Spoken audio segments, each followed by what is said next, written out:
Boom. Ladies and gentlemen, we are live. We are live, and my voice is cracking already for a long weekend ahead. But it's going to be a fun one. We got so much action coming your way, folks. We've already got some of it kicking off. We will get into all the details, but we do have SmackDown, the go-home show for Night of Champions, which is tomorrow. We have Impact Under Siege as well. We got so much stuff. Me and this pretty face are going to roll you through 3+ hours. Apparently, there's a Rampage we might watch. Folks, there's so much to get into, so much to talk about. We are the Wrasslin for Life Network. We are the alternative commentary to all the wrestling. So strap in, strap on, grab your snacks, grab your feel good. Let's go!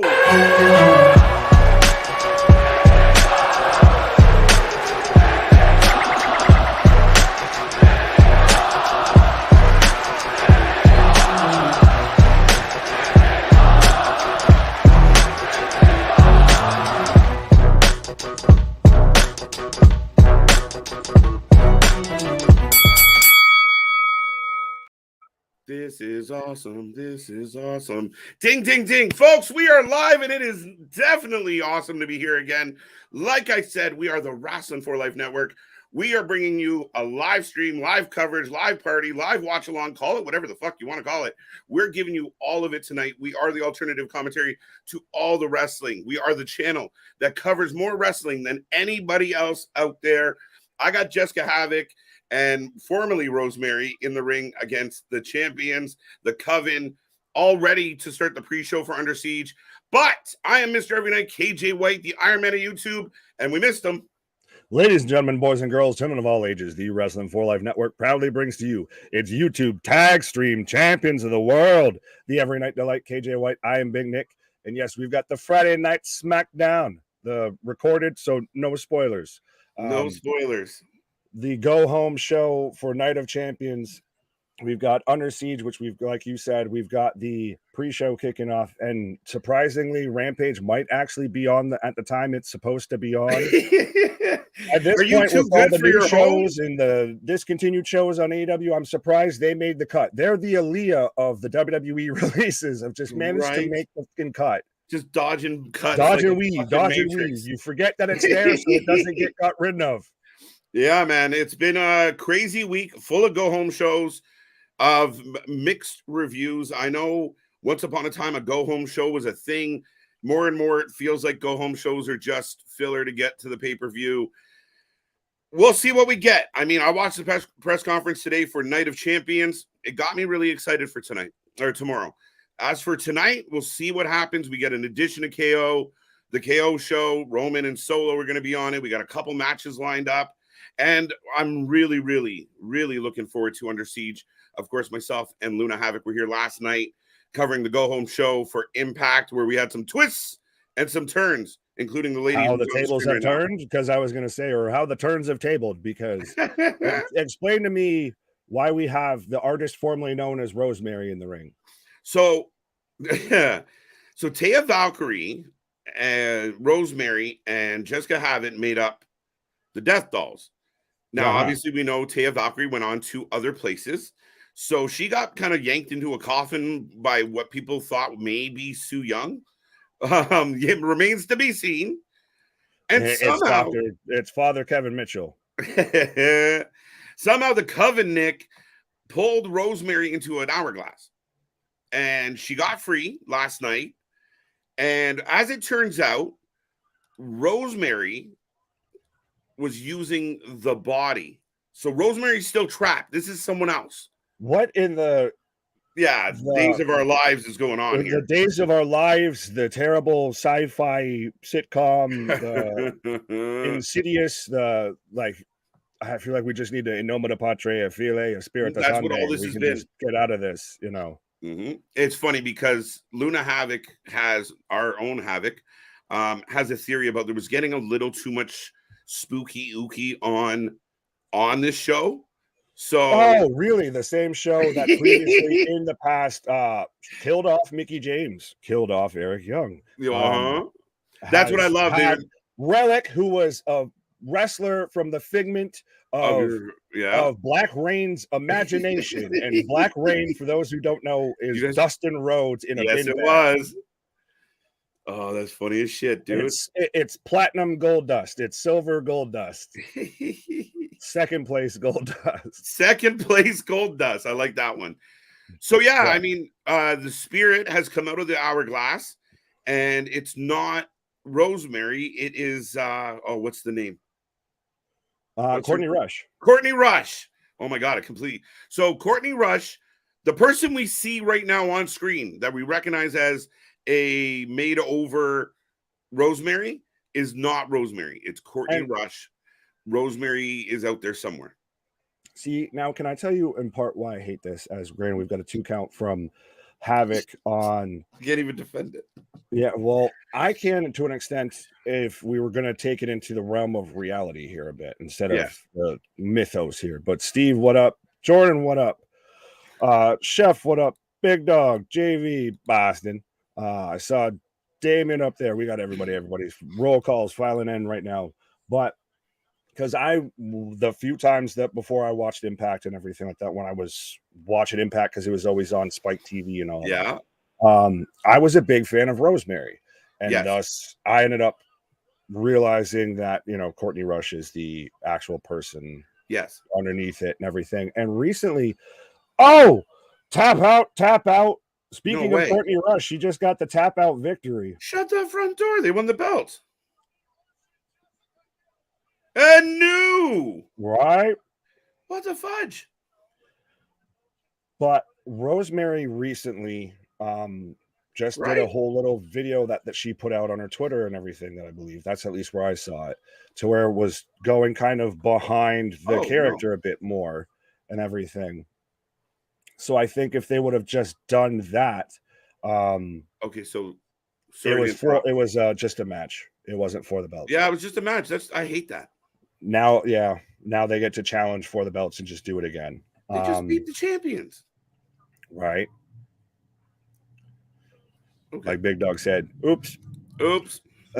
But if this would have been just, they did it to where it was Rosemary's character just getting dialed back and you got, you know, the person underneath the gimmick a bit. Yeah. I would have liked that as, I guess, the transformation. Then, you know, tale as old as time, hourglass. I'm trying to rhyme. Listen, man, it's Rosemary and the Rush. That's the tricky part about Impact is you get a match between Mike Bailey and Chris Sabin, and it's one of my favorite matches of 2023 last night. What a great match! And then you follow it up with a lady in a fucking hourglass. Like, what are we doing? But that's always been Impact, right? Like, you get such a crazy dichotomy between what they offer. Like, you go from completely nuts. You're telling me TNA, Impact, Global Force Wrestling, back to Impact, Anthem at one point, back to Impact again, Dixie Carter, Vince Russo, Eric Bischoff, Hulk Hogan, Spike TV. You're telling me that isn't a recipe for just perfect continuity and not just some bullshit just getting floated along?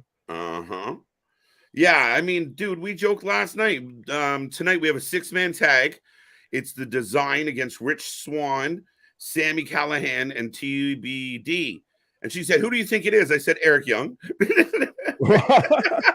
Because why not, right? Like, at this point, why not? On this show, why not? He whispered the other day on Twitter, it's coming real soon. I'm like, what if the swerve was he just, hey, back from the dead? Right. We have PCO, who's basically the Canadian Frankenstein on the show. Yeah, they're going to kill him again tonight.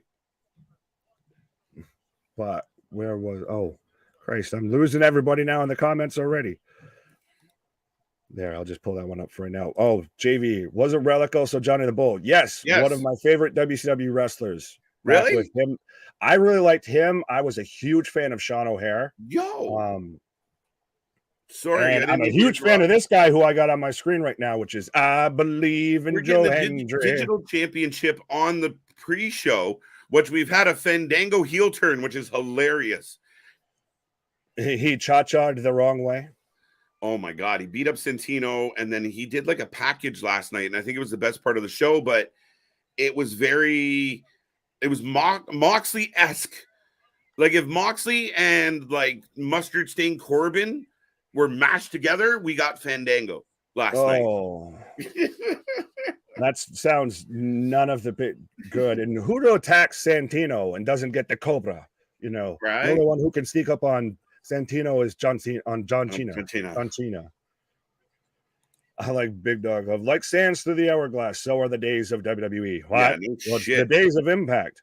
Well, so are the days of wrestling nowadays, Nick. There's rumors and stories aplenty, and it kind of hurts my heart a little bit, sir, that you have not been around for me to point out that might be in getting Chicago. CM Punk. Now, see, you're getting me conflicted here because I do want you to read that comment because I find it hilarious. I do have Joe Hendry right now cutting a promo on my screen, and I want to listen a bit to this man. But at the same time, could this still be a just trying to give himself more time to secure a deal with CM Punk? Because what signs outside of Dave Meltzer saying it's signed, sealed, delivered, which that's as credible as you want to take it, and people already jumping to that conclusion that because it's in Chicago, it's got to be Punk. I think he might be just trying to buy himself time. No, when it comes to all this shit now, dude, I'm on a fuck you, pay me basis of until I see it in my hand, little man, I'm not believing anything. So, yeah. Funny, he says that on a street corner as well. Yeah, amen.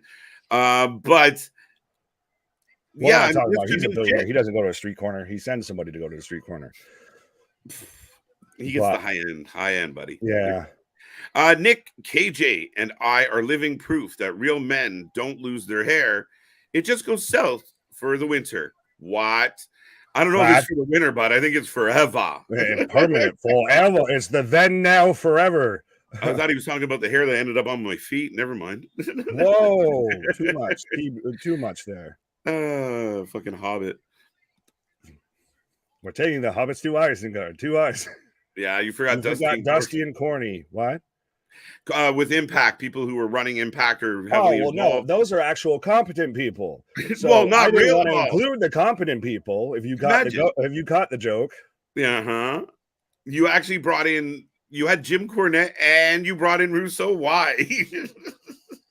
At the just some people. I feel like Michael Caine from the Nolan Batman movies. Of some people just want to watch the world burn, Mr. White.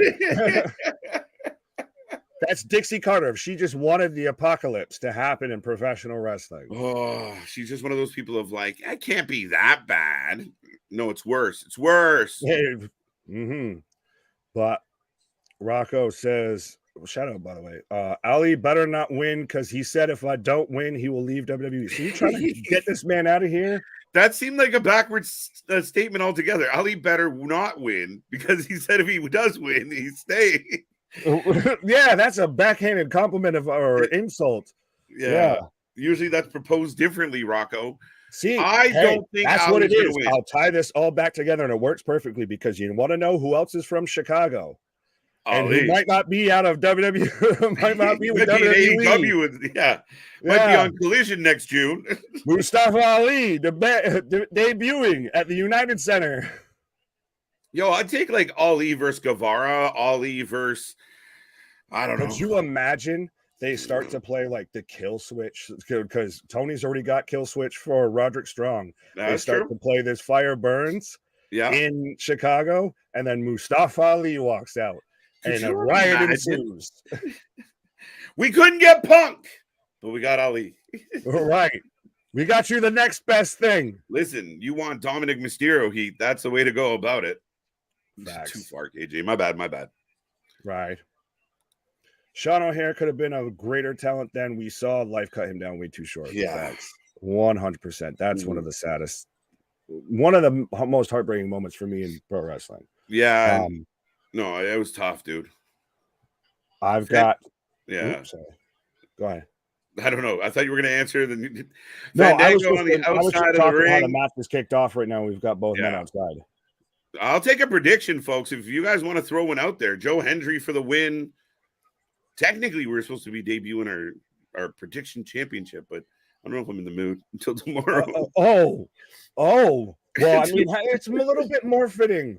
at the night, or I guess with us, the brunch with the boys of champions. Day of champions. That's how you get your chance to be a champion if you show up it. for a brunch with the boys. 4, 5, 6, 7, 8, 9 at this point, I think. Yeah, I think what we'll do is we'll take that pretty world title belt that our buddy Boston threw together, and we'll put this up on the overlay for between pay-per-views, and then we'll put your name on it for the month until someone else knocks you off the title. Maybe not a month, but between pay-per-views.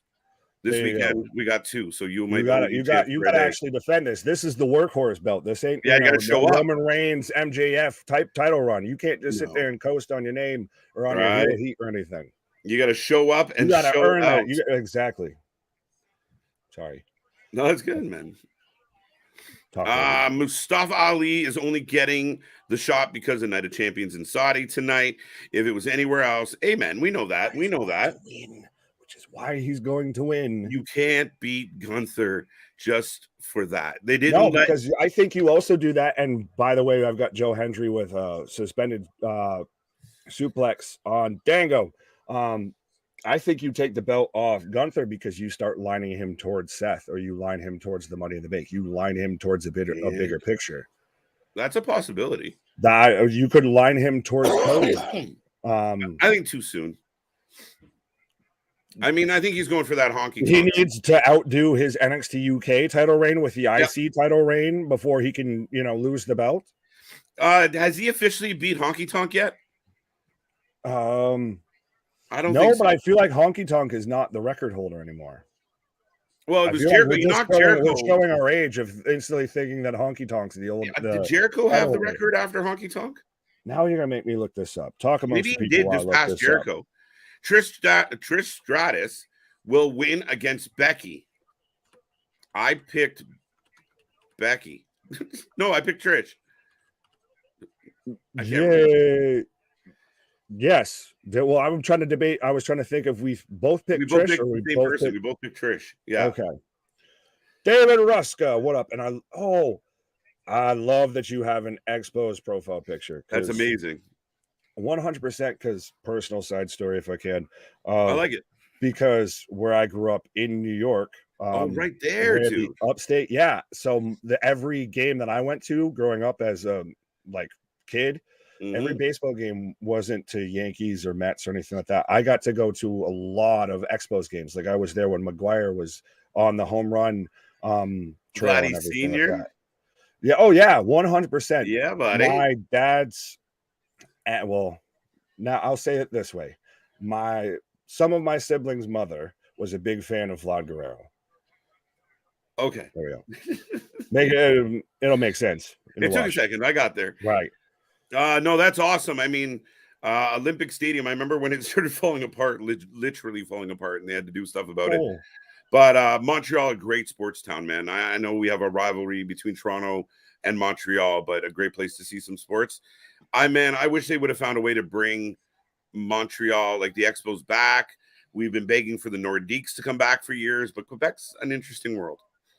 I do like, though, too. Well, you can ask Sami Zayn and Kevin Owens about that, but I do also like that now you have a lot of junior expos on the Blue Jays and everything. Yeah, it's funny. Like now you start to get to that age for you and I of like guys we watched when we were kids. We're now watching their kids. Right. Facts. Who is your pick between Dirty Dango and Joe Hendry? I'm going Joe all the way. Absolutely. But I did just look it up and we were right. It is still Honky Tonk, but Gunther is number 5 right now on the list. Okay. Get up there, Gunther. Yeah. How far away is he? He's at 315. It's like 4. Honk is at 453. So he's at a whole 140 days or so. That's another chunk of the year here. So yeah, if he holds on to that IC belt till Survivor Series ish. Oh shit, that didn't go right at all, dude. But I think that what the fuck?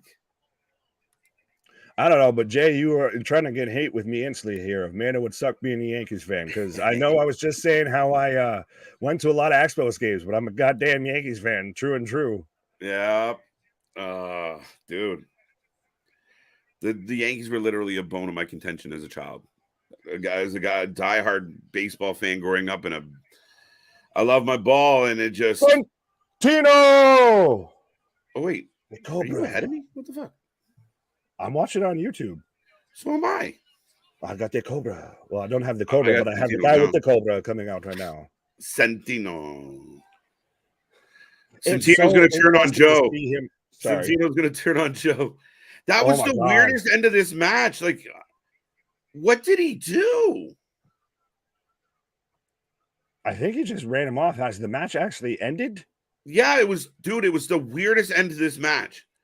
I don't know who won, who lost. Was it a DQ? I think it was a low blow, but was it with his head? Right. Pause. I feel like Santino's going to turn on Joe. Oh, don't say it so. I just got the feels. Everything's so calm and quiet. We're all standing around for nothing. Rocco said a whole lot of nothing. We got a pop for Santino. But Rocco is saying he predicts a big return tomorrow. Ooh, juicy Fatu. Who's your what? No, it's not going to be him. Oh, I was like, wait, hold on. I was like, this man's going down the Samoan tree. Right? Like, let's get them all. Let's go. Big returns. Who could come back tomorrow? Randy? That would be the only one I could think of. That or Drew. Well, I think we did talk about Drew McIntyre. What are you doing? Yeah. I'm sorry. And just showing up of, like, I think we talked about it of after, say, Seth wins. Then we turn around and boom, giant, Claymore, right as he's sitting there holding up the title.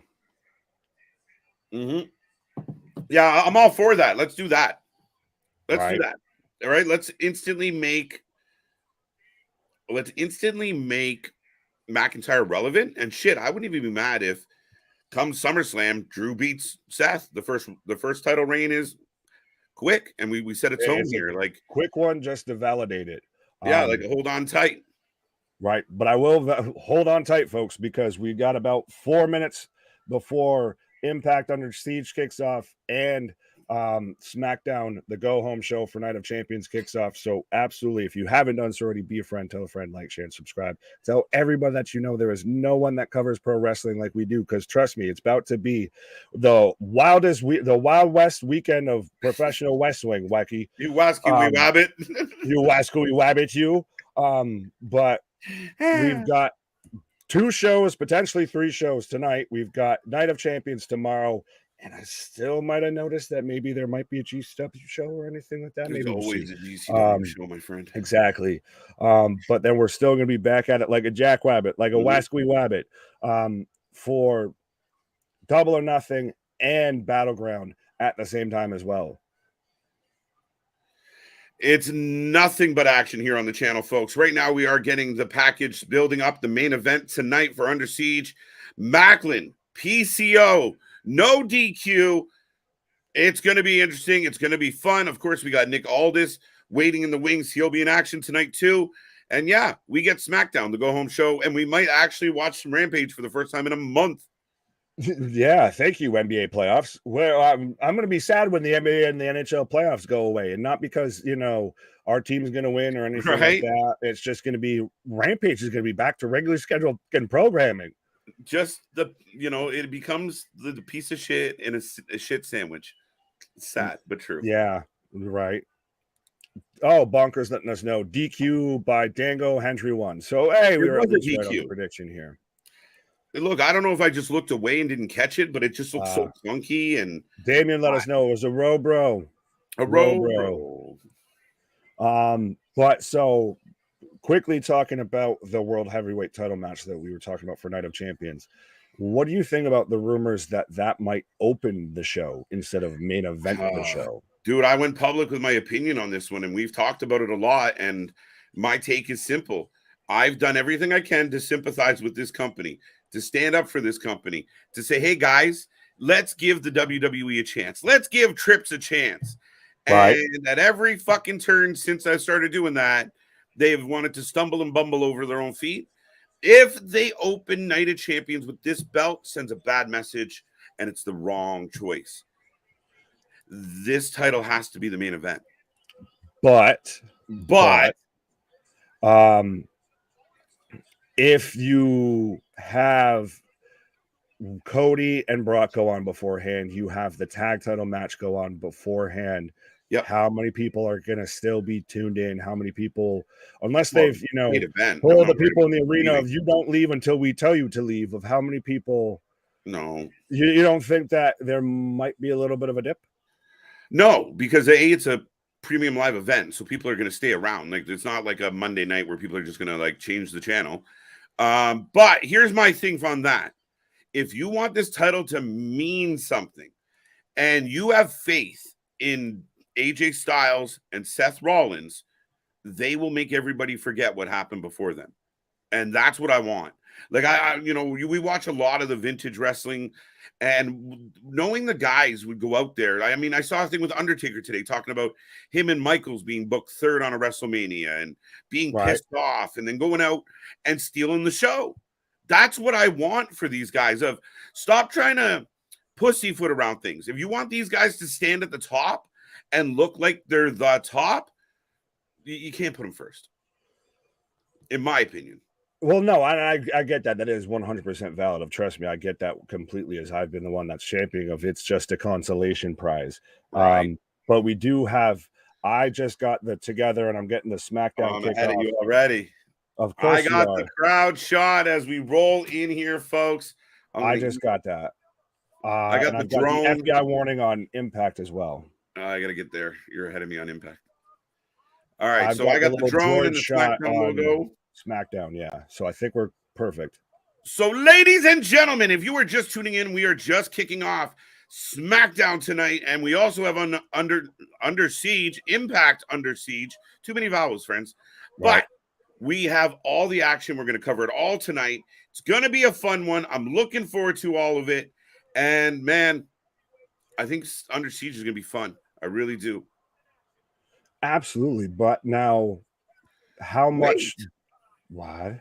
Sorry, AJ Styles versus Karrion Kross tonight. Yes, remember, this is taped. As we are, because remember, right now, everybody's over in Dubai, or is it Riyadh? I'm surprised. To me, it's a bit of a surprise booking.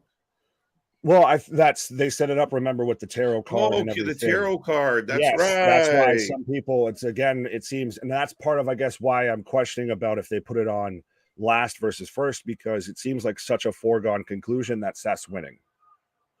That could be a part of it, but I really want them to tear the fucking house down. I want Seth and AJ to be let loose for 25. Oh, 100%. I think that match will probably be the match of the night. Undeniably. It's going to be just interesting to see where the card shakes out. And I said it in our group chat too. It's going to be interesting to see whether they try and send the people home happy, whether it's a heel heavy night, which way they go of how they're going to deal with the Saudi crowd. Yeah, we'll see. It's going to be an insane night. Like, I mean, you have to deal with what Sami Zayn's going to experience. And I mean, that is hard to follow. KO completely kind of got overshadowed in the whole thing. Roman didn't say a word. Do you get a huge reaction if Sami gets the win over there? Oh, yeah. They'll explode. That's what's happening. Sami's getting this pin. I'm convinced. That's the thing, though, now that after I picked Roman and Solo, I'm like, I didn't really take that into account. Oh, I got Theory on one screen. Yeah, so you got him doing his entrance right now because I think we're about perfect. Yes, so we're kicking off. We're kicking off SmackDown with the U.S. title match between Austin Theory and Sheamus, and another good UK wrestler. We're kicking off Under Siege with Nick Aldis versus Kenny King. Yeah, this is going to be a solid wrestling match. Two veterans, two solid wrestlers, two guys that really could. I hate to say this, no offense to Impact, but could be at a different level. Well, I was going to say, is it interesting that Nick Aldis, this huge free agent signing that we thought was clearly going to go to WWE or AEW at least, and then he pulls Impact out of a fucking hat, and is now he's in a match with Kenny King. No disrespect to Kenny King, because I think he's fantastic, but I feel like Aldis would be more world title picture. I don't think Kenny's there right now. Yeah, this is buying time. They're letting Macklin have giving Macklin a little bit of a runway before they clip. But how much does this become until this becomes like what AEW's doing with Jay White? No, I see what you're saying as far as don't take too long to get there. I will say Impact did a much better job of making all this important, making him stand out. He's going against a guy very well known, very well respected. And we're getting a one-on-one straight-up fight. Jay White and Ricky Starks and Juice Robinson, Keith Lee, Swerve Strickland, all got stuck in this international fucking battle royal. It comes down to Tony Khan having too many people, and he's got to get everybody on the fucking pay-per-view. Man, Jay White was a star. It was a big deal they signed Jay White. And he's in the was a steal. It was the heist of the century a bit, and he has done fuck and all, pardon my language, since then. No, it's not a good look, but yeah, I think with all this, it was if he came straight in, Macklin just got that belt, things were thrown off because of Alexander's injury, so I think they're just trying to let it breathe a little. But he already came out and put Macklin on notice. You know what I mean? Right. Fair enough. John says, I know the SmackDown spoilers. Hi, KJ and Nick. Keep them to yourself. The only thing you should be sharing is our link in our channel and everything with all your wrestling friends. That's the only thing you should be sharing around here. Shoosh. Right. Chad Gable. Shoosh. Old US title or new US title? Old US title. Easy. Old. I agree with you. I like the new one though. I really do. Fair enough. And shout out Big Dog. Let me know that they're in Jeddah.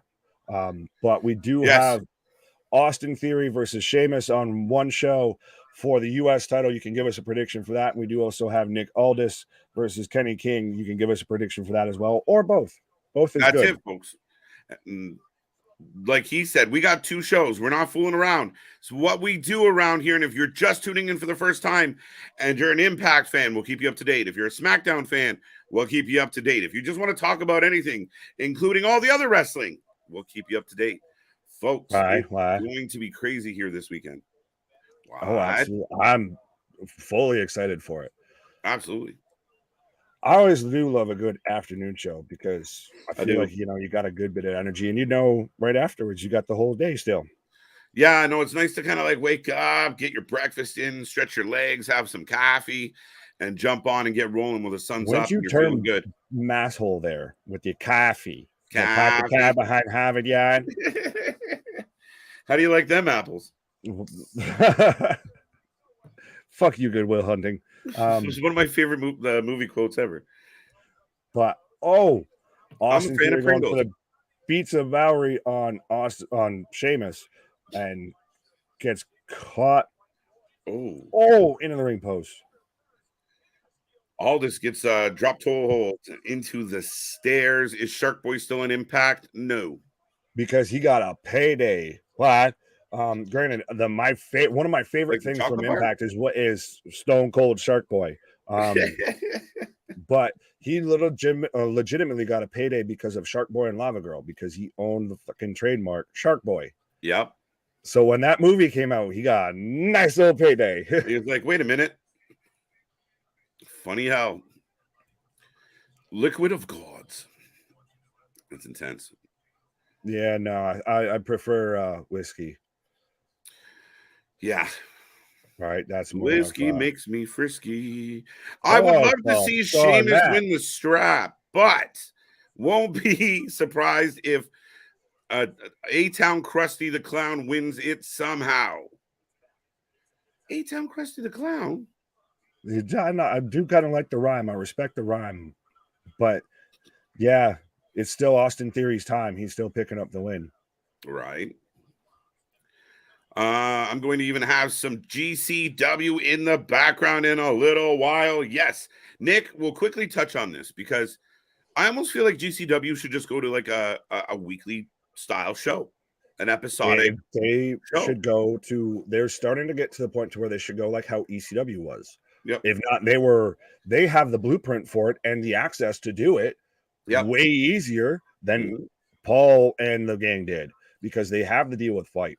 Yeah. They could air their weekly show. Granted, they only have X amount of roster. And when everybody's getting pizza cuttered and light tube, you can only wrestle so many times. Then again, they still manage to surprise us. But they can build towards the pizza cutter now instead of doing it every week. But that's trying to teach an old dog new tricks, I feel. You're telling me you're going to tell Nick Gage? They're going to be like, Gage, put the pizza cutter down. Nick Slice? No, put it down. No, Nick Slice. No, put it down. Not yet. Not today. No, but I mean, I'm starting to feel like we've watched so much GCW and you're seeing a lot of, like you said, there's only so many bodies, right? Right. So well, I was going to say, we've now met and interviewed and all of that might have some little heat, or at least me, with part of the roster and everything, with Cole, with Graham, etc. So we know what those guys put themselves through. So to do that on a weekly show would be rough.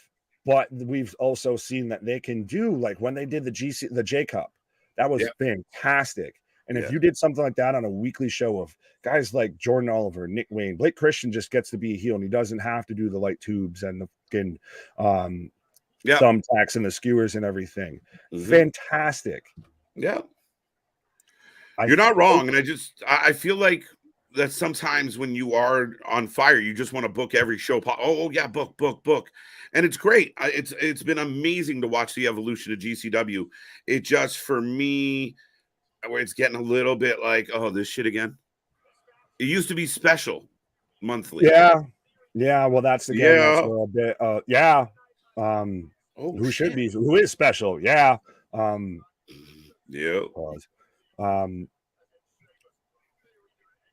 But I think Tony or GCW might have lost too much of their not pizza cuttery talent to Tony, because Billy Starks, who's been on GCW, signed with them. Nick Wayne's signed with them. Blake Christian signed with them. Yeah. So a lot of these guys get featured on Ring of Honor. But if GCW could do something like a Ring of Honor show and air it on Fight, be fantastic. Absolutely. Oh, the Brawling Brutes are out here in soccer jerseys, by the way. I thought that's out here to be in the soccer jerseys. As I've got Sheamus fighting from underneath right now on SmackDown, and both men getting to their feet on Impact. Lindsay, what up? Lindsay. Where was it? No, I wanted to touch on that. I was going to say, just gave you wanting pizza, because now him wanting pizza made we want pizza. That might I just had pizza, motherfucker. Are you happy? Vince, welcome to the show. Welcome to the channel. Are you happy that Alicia Fox coming out of retirement? Not at all. No. Have we not had enough Alicia Fox? Are you an Alicia I want to Fox see fan? what she does. I do With think. who? Like back to the dub? No, I don't think she's going there. She's going AEW. She'll go to AEW. It'd be hilarious. I'm into that shit show. Well, who was I think it was JV that said, "Oh, she'll end up, in the Outcasts, the Outlaws, the change the channels." But she is a good personality. I feel like I don't want to count people out. Sheldon Dean is up on the apron as Nick Aldis had the pin. Well, he just ate an elbow for good measure. Clothesline in the corner for Sheamus on Austin Theory. Feet on the ropes, caught. I'll dig it. Very last Night of Champions match was Seth versus Sting. So Seth hopefully main events. I don't know if I want to look up to challenge you on that. That can't have been. I don't think that was the last Night of Champions match. I don't know. Was that the main event at the time?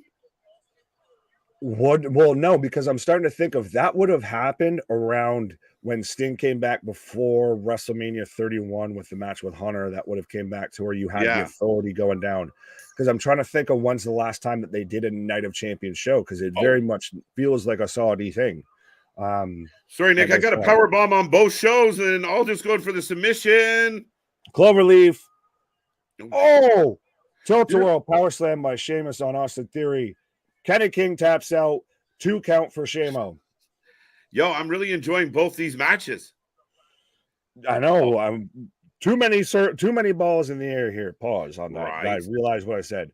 Catch a couple, would you? Pause. Where? With what? But we've got Under Siege, SmackDown, the chat. We got everything going on right now. Dom for Money in the Bank. Yeah, JV's mentioned this theory to me. I still don't see it, but I could see him being in it. He's not. I don't pick him to win it. The thing. Yeah, my early pick was Logan Paul, guys. I'm not gonna lie to you. I think LA Knight. I will be ecstatic, dude. They're in Saudi for a press conference, and the crowd starts yelling. Well, and I think amazing. Especially being in the UK, two count for Austin Theory. Being in the UK, I feel like they'll get a good reaction with the by then they'll get people going along with it, I feel. Yeah, no, it was crazy today, dude. The crowd literally chanting, "We love you" to Sammy. And wow, welcome home. That's the thing, is I didn't get to watch the press conference. I just caught clips and bits. And son of a bitch, whoever said that Rollins and Sting was the last match until Night of Champions until tomorrow is actually right. Yo, yeah, he was correct. Yes, dude, we got a fight breaking out in the audience at Impact, and it turns out it's Masha and Killer Kelly. Let's go. 2 of the craziest women in wrestling right now. Big boot from Austin Theory on the Sheamus as he's going for a chair. Why? Don't know if you guys knew Larry D was retiring in November. I did not. Did you not? No. Who's Larry? Larry Dabisco. Sorry, that popped me way more than it should have. But not cutter. I got 25 beats of the Bowery from Sheamus on the Austin Theories. They're just letting these women just have at it. Where's security here? You're literally having security guards hold the audience back from interfering with this. 2 women just having it out. 2 nobody under contract. No one's trying to break this up. No, nothing. I got brawls everywhere. Pretty Deadly's showing up to beat up the Brawling Brutes. Bold that strategy. Would be fitting though of having Pretty Deadly paired up with like Austin Theory of just the ultimate kind of douchebag trio. That actually, where we talk about like that is right there. That's officially just that's what you should have been. Right? That roll up. It's a roll up. Somebody called it. The most devastating move in professional wrestling, the roll up. I was going to say the most devastating move in every Vitamin Heads fan, the roll up. The roll up.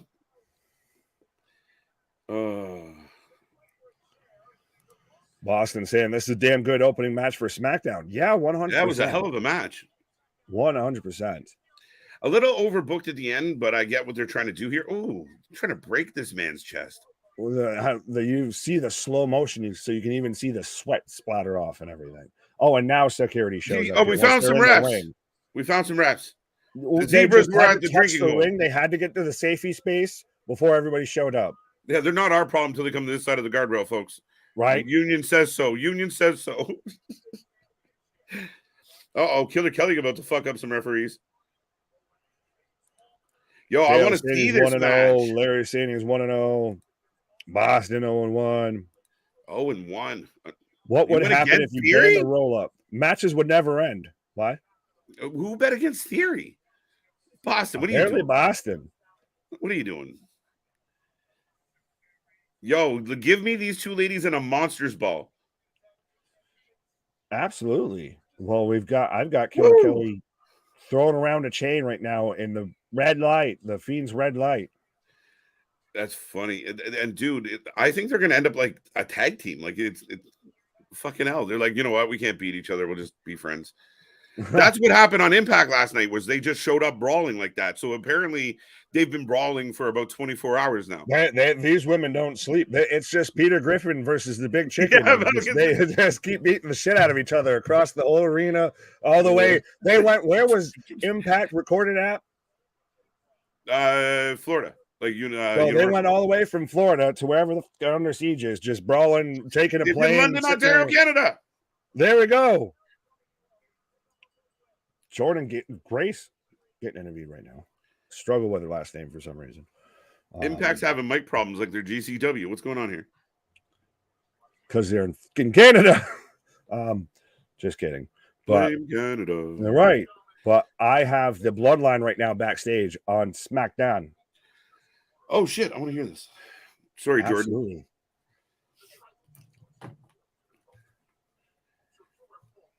No Usos at the press conference. I don't know if anyone has confirmed or denied if they're there.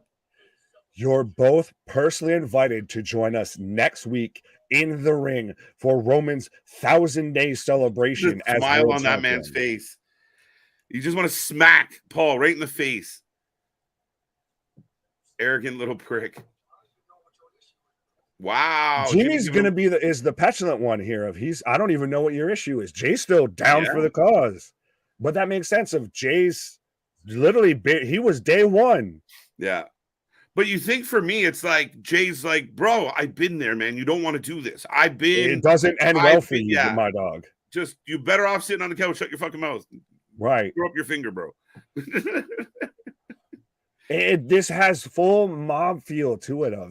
Bro, you about to get your ass whooped. Right. I'm trying to help you from getting your ass whooped. But at the same time, Jimmy's like, you know what? I just take you out. I can do this. Could you really though? I don't know, man. It's punching up. But I like it. And that's where I think Jimmy's arms might be too small to box with God. Oh. But when you said, like, when you predicted the possibility of Roman and Solo leaving Night of Champions with the belt, and we've seen all the memes and everybody cracking wise. And I know if it happens, a bulk of the IWC are going to shit all over it, but it's compelling shit no matter what happens. It might actually be more interesting if they win. I'll give you that, because I want to just point out right now we've got Roman and Jimmy squaring up as we're getting the 6-man tag match advertised, but I'm not paying attention because we got the Bloodline. Yes. I just want to know who the mystery partner is. If it's Eric Young, I'll shit my pants. Sure enough. But Roman just walking him down. Yes. But I think that with half the IWC losing their mind, but it's still good and it's still compelling, is people are again forgetting. Well, I know, Christ, me and JV talked about this earlier for an actual fact of people are forgetting to where you're supposed to not like the heel. You're supposed to hate them. You're not supposed to cheer for him just because you think he's fucking cool. Well, that's been the interesting dynamic. Like when throughout the years, Nick, here comes Smiley Gonzalez. Yeah. Well, are we getting the fatal four-way for the tag belts? Are we getting that this week, or is that still getting held off till next week? And I think it's next week. Good God! I thought they were going to put it at Night of Champions. Why not? Why not put it before Night of Champions? Make it a fucking like I said, we always talk about the fucking the women's tag belts don't matter. Night of Champions, you have a reason to have a belt match, and you're like, nah. The one time we're trying to get to matter, you're just like, nah, you can have that. Not even what I'm mad at. The tank is back. Right? But I've got Violent by Design coming out right now. Big con. And we've got Smile by Design. Smile by Design. Is that what you called Shotzi and Raquel? Uh-huh. That's pretty funny considering Violent by Design's on the well, other that's screen. that was Well played. That was very well played. Catching up. Yeah, no, I was good with that one. Jordan, what up? I just had to make sure because Diener is very smiley, so I thought you might have been popping off No, at Diener. he's got Jesse Pinkman vibes for me. Oh shit, yeah, he does.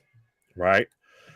It would be awesome if Roman and Solo won, then a fatal 3-way tag team match. So, as I've got an entrance on one and I've got a commercial on the other of what if the Roman Solo match, regardless of exactly how it ends, what if it ends just in a DQ or whatever? Say the Usos get out and they screw somebody. Sorry, 1 second. No, you're fine. I'll wait for the TBT. Jake Christ. Wait, Shark Boy! No, it's Jake Christ. Who cares? Really? No disrespect to Jake Christ, but oh no, I mean it's just not what I expected, but Jake's good. OVW or not OVW, OVE, Ohio versus everybody. Yeah, okay. What if the tag match at Night of Champions just leads to the splitting of the belts to where we get a Raw champion and we get a SmackDown champion? I haven't quite figured out how we get there, but they would need to split the belts at some point. Yeah, I'm okay with it. I mean, you could have done that. Like, listen, like, you know, you have Paul Heyman. You can make anything happen within 3 seconds because Paul literally grabbed the microphone and go, I have been talking with Adam Pearce and we have negotiated a tag title shot, but due to the recent draft, we can only contend for the SmackDown tag titles, and they win. Fair enough. That's all they needed to do. That, granted, that was longer than 3 seconds because I was looking at our timer and everything like that. Because all I could think of is like the promo from like Heyman of just like, you're on, bitch, and then just throws the microphone. But Tommy, is it time to get rid of good versus bad? Should it be everybody bad so they fight to see who is the baddest? What in the name of Vince Russo is that? Respectfully, and I joke and a kid, but what in the no. You need to still have good versus evil. If you don't go and watch a movie because you just want to see who's the biggest asshole, right? You want to see if good can triumph over evil or how depraved evil will go, etc., etc. That's really what pro wrestling is, right? You're not wrong, sir. You're not wrong. How come Smiling Raquel didn't backflex while riding on the tank with Shotzi? Oh, well, she doesn't fit on the tank. That's the problem. She's like fucking, she's like Elf. She would have flipped it over, too much weight on one side, respectfully. Will Ferrell. But we do have Sammy Callahan, Jake Christ, and Rich Swann versus Violent by Design still going right now on Impact as we are in commercial break on SmackDown. So if you want to give a prediction on the 6-man tag match, go ahead. But main event Jimmy time. No. I honestly at this point, and I know Jimmy hasn't had his solo run like Jay did, but could you believe main event Jimmy, or is it still just main event Jay? No, I can believe Jimmy can do some stuff. And I mean, maybe it is only fair that Jimmy gets a bit of a shine. Jay had his main event shine. Jimmy's a fucking talented wrestler. It's not like there's a huge drop off in talent. Jimmy's actually kind of the bigger of the two dudes, slightly, in my opinion. So I will say that respectfully and everything. If I'm not trying to discredit Jimmy, I guess it's more of staying out of trouble, respectfully. B, totally. And I feel like he might be a little weaker on the mic, and that just might be me having to go back I don't really ever pay attention to who's fully on the mic when it comes to Usos, but I think they're both good with the mic. I really do. And I actually wish we got more of like their shtick, like their, when they were doing the lockdown shit and like, the Dudleys locked down, like that shit was good shit. We don't get a lot of that. A couple weeks ago, we had that when they were really digging into KO and Sammy. I think they're excellent. I really think they're underrated, and it's the WWE's fault. Oh well, to me, they're a team, and it's fully credit to them. Of they work so much better as a tag team than I think either of them do fully as a single. Absolutely. And there's just certain people that it always was that way. When you separated them from their tag partners, it just never felt right. Right. So Tommy's saying not bad and evil, but bad in the best. So you're using it like that street, like how bad are you, Holmes? Well, I'm badder than bad. I don't know. We'll take it. What are you most excited for on Impact? Well, you're the Impact connoisseur, so. Truthfully, and as cliche as it might sound, I'm really, really here for the main event. Like PCO, Steve Macklin, two guys I'm a big fan of. Of course, oh my God, did you see what just happened to Rick Swan? Wow. Who? No. Rick Swan, if he's not legitimately hurt, I'm shocked.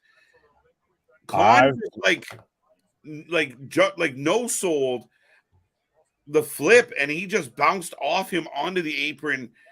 Holy shit, that looked he's still up and good, because I just had Sammy powerbomb Jake Christ on everybody, as we also right now have Raquel and Shotzi, aka Smile by Design, versus Control Alt or Damage Alt, or we've got Bailey and Io Sky going at it on the other side.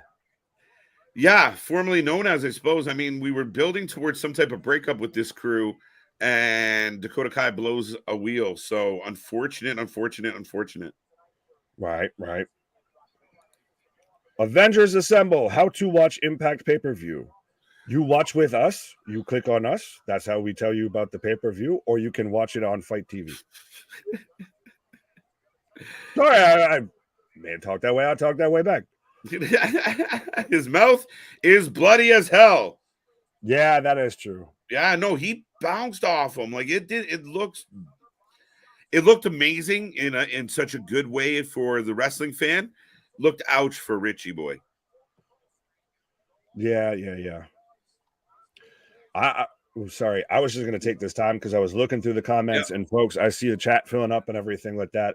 I will take this time to remind everybody we do have the super chat, the super stickers. If you want to make sure we get to your comment, because trust me, there've been a lot lately. Yes, we got that. So you can make sure that you got your point across. We make sure that we read your comment. We see your point. We see your fan theory, all of that. Or if you want to just help support the channel, we do got that as well. Absolutely. And I know sometimes we had a couple newer people last night because it was chatty, and Impact doesn't offer, like, pay-per-views the same way. They don't offer those commercial breaks where we can kind of really dig into some of the topics. So, right, we get a little behind on the chat, and sometimes people get a little impatient. But if you really, really want to get noticed, like Nick said, super chat it. But we try and click on 100% of the chat messages that come through, guys. This is a channel built on the community. So we will do our best, but if we skip over you, don't take it personal. Just put it back in the box. And trust me, we still try and always make sure to click the new names. But we got a lot of talkers. Trust me, you can tell by now we talk a whole lot, as I'm in commercial on SmackDown, as we're getting a Rockabye Baby neck breaker on Jake Chris. But yeah, we're 100% of Channel 4 fans by fans. Christ, I was a fan. I was somebody in the chat yelling at this man. Now I'm here, so. I'm not just the president. I'm not just a member. I'm not just a member. I'm the president. Brought to you in Beard Club for Men. Yeah, no kidding. Speaking of new names, Stan, how would you fix damage control? Don't do it. They're damaged. I don't know what we can do. They're fully damaged at this point. I'd kind of let it go. Io Sky is a star. You can let her blossom. I think Io would do better with a straight up heater. But if you just put her in the ring, the fans are going to cheer for her because she's outstanding. Bailey, I think it's time for Bailey to do something that matters. We keep getting Belair and we had Belair and Bailey forever, but we keep getting like Becky involved and stuff. We need Bailey like digging in here. I think now that we don't get the constant, we're not going to have the ever looming short hanging fruit, low hanging fruit of Bailey versus Sasha. That's gone. That's sailed out the window.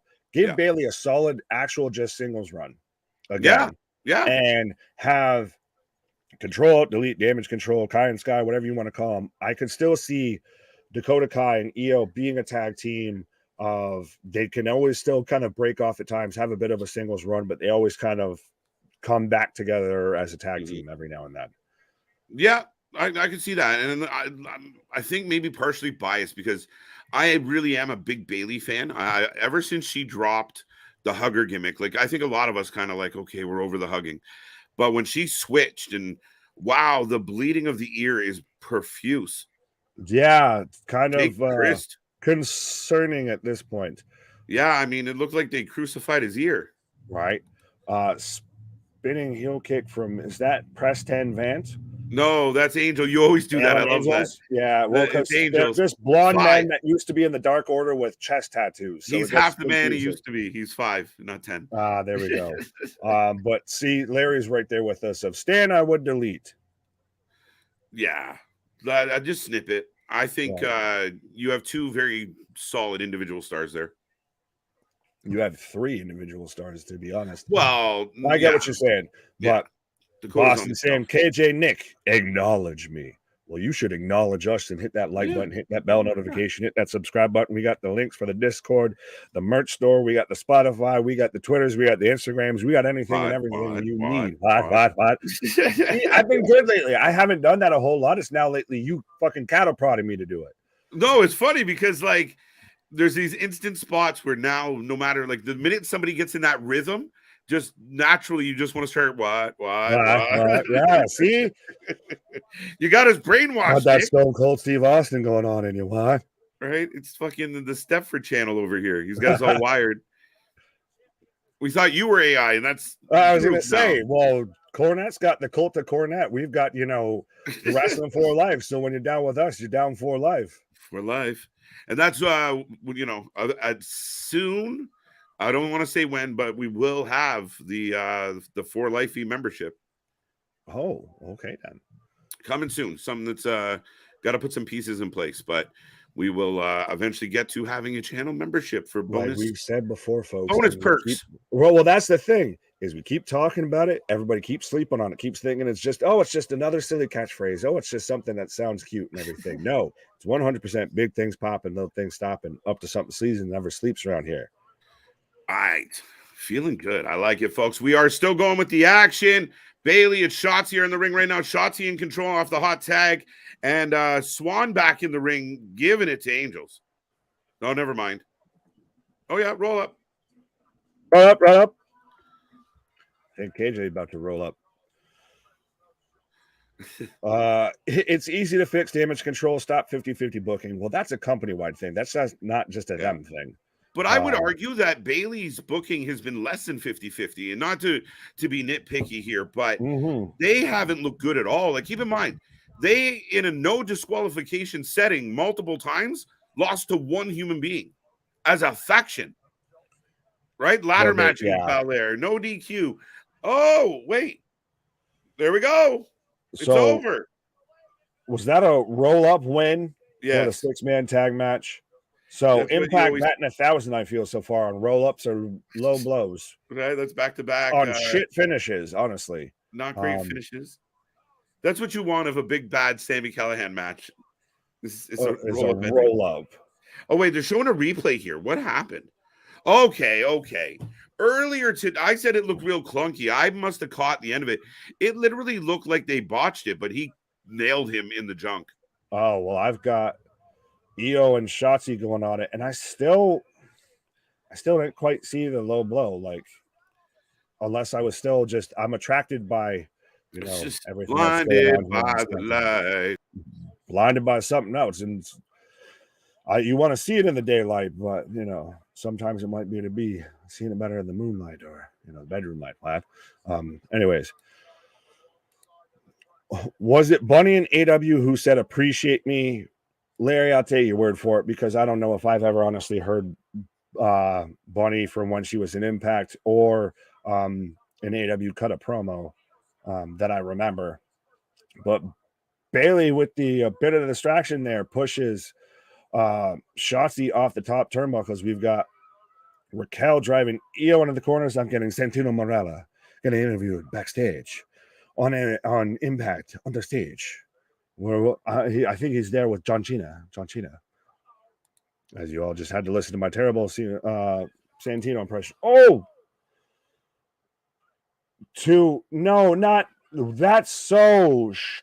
that's such an ass finish of that women's tag match. So Io like skipped a rock over Raquel and took out Shotzi as literally Raquel just sat on Bayley and picked up the 1-2-3.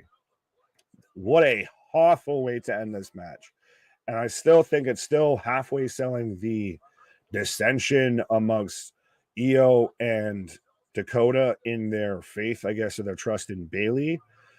But we don't know, or unless I've seen some time frame there's a time frame I haven't seen of, I don't get why we're still going with this when we don't know when Dakota's going to come back. Wait, what? Oops, my Canadian slipped out of me. Well, as long as, you didn't put it out there publicly or anything, just, tuck it back in and we'll call it good. What time does Brunch with the Boys for, at least A-Town's keeping track here, start about to head out for the night? Peace. Well, A-Town, you can always go back and watch us afterwards and everything, which you should do if you haven't done. But Brunch with the Boys tomorrow starts at noon o'clock. We will be going live an hour before the show kicks off because we got the pre-show for the pre-show for the pre-show. Got you covered. This is what we do. Nobody covers professional wrestling like we do. So we'll be here at noon o'clock. So strap on and strap in, get your vitamins, get your feel goods. You are known now well in advance. Noon Eastern time. I will say that. I have to remember, not everybody lives on the East Coast like we do. But noon Eastern time, we will be kicking off with Night of Champions. Yep. What? Well, that's unique. Yeah, that was unique is a polite way to put it. But I do have Trinity coming out right now, making her, I'm assuming, Impact pay-per-view debut, as I'm getting a replay of the interview between Seth and Corey Graves. More Seth fluff, yes. Hawing match attire would help damage control. Oh, explain. Love it. Noon o'clock. Yes, 100%. It's the best time to be at. That's how you know. That's when you need to be here with us watching Night of Champions. Or when you're going to watch Mustafa Ali beat Gunther for the IC title. I'm going to double down on my hot take here. And I'll fully eat crow when I'm wrong. But I've got Giselle Shaw coming out right now. So we're getting Trinity versus Giselle Shaw. So give us your prediction on that, folks, as we're still rolling along on SmackDown as well. Noon o'clock. Is that like, noon 100 hours? What? Yes, 100%. It's vitamin hours is when you need to be here. It's vitamin hours. So let me get this straight. You run a whole 3-part interview with Seth Rollins over the World Heavyweight title, World Heavyweight Championship. Don't even bother asking AJ. Well, one of them's busy filming and one of them's not going to win it. I'll let you figure out who's who. Thanks, KJ. Blinded by the light, stuck in my head now. Well, yeah, thankfully I avoided that. I was halfway debating of, could I try and get another song stuck in your head, or do I just want to see if that's stuck in my head? Did Raquel and Shotzi win? Yes, Bobby, they did. They won on a awful finish. Raquel and Shotzi won because Raquel sat on Bayley and she couldn't kick out for some reason because Raquel sat on her. Seth will win the title. Yes, 100%. And I still find it baffling and funny to me of all these people that are like, oh, well, WWE's still unsure because of his commitment to the Captain America movie. A, I don't think Seth's like a leading man in it. And B, this is a professionally run company. It's not like this just surprised them and they've never heard of this until the dirt sheets reported it, until Meltzer or whoever put pictures of him on set came out. So I think they plan around this. But we're off to pretty much a slow start here with Trinity and Giselle Shaw. The flexor sat on Bayley. Why does that sound sadder than the way I put it? Of the flexor sat on Bailey. The flexor sat on Bailey. Yes. And I'm following up with, well, speaking of shite, I've got Sugar Honey Iced Tea Row coming out right now in all white ski masks. Oh, they're all coming out here for just Ashante the Adonis to come out and have a match.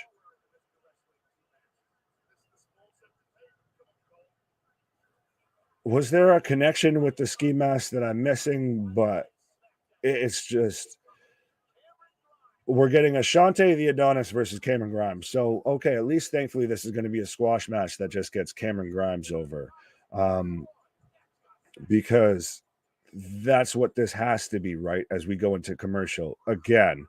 And head scissors from Trinity. And I don't know if this is trying to cover up for Trinity not being in the ring for a minute. I haven't seen her kind of matches or really much of her on Impact or what this is fully trying to accomplish, but this whole match is a lot of Trin does a move on Giselle. Giselle rolls out of the ring, and then we get a little bit of pomp and circumstance afterwards.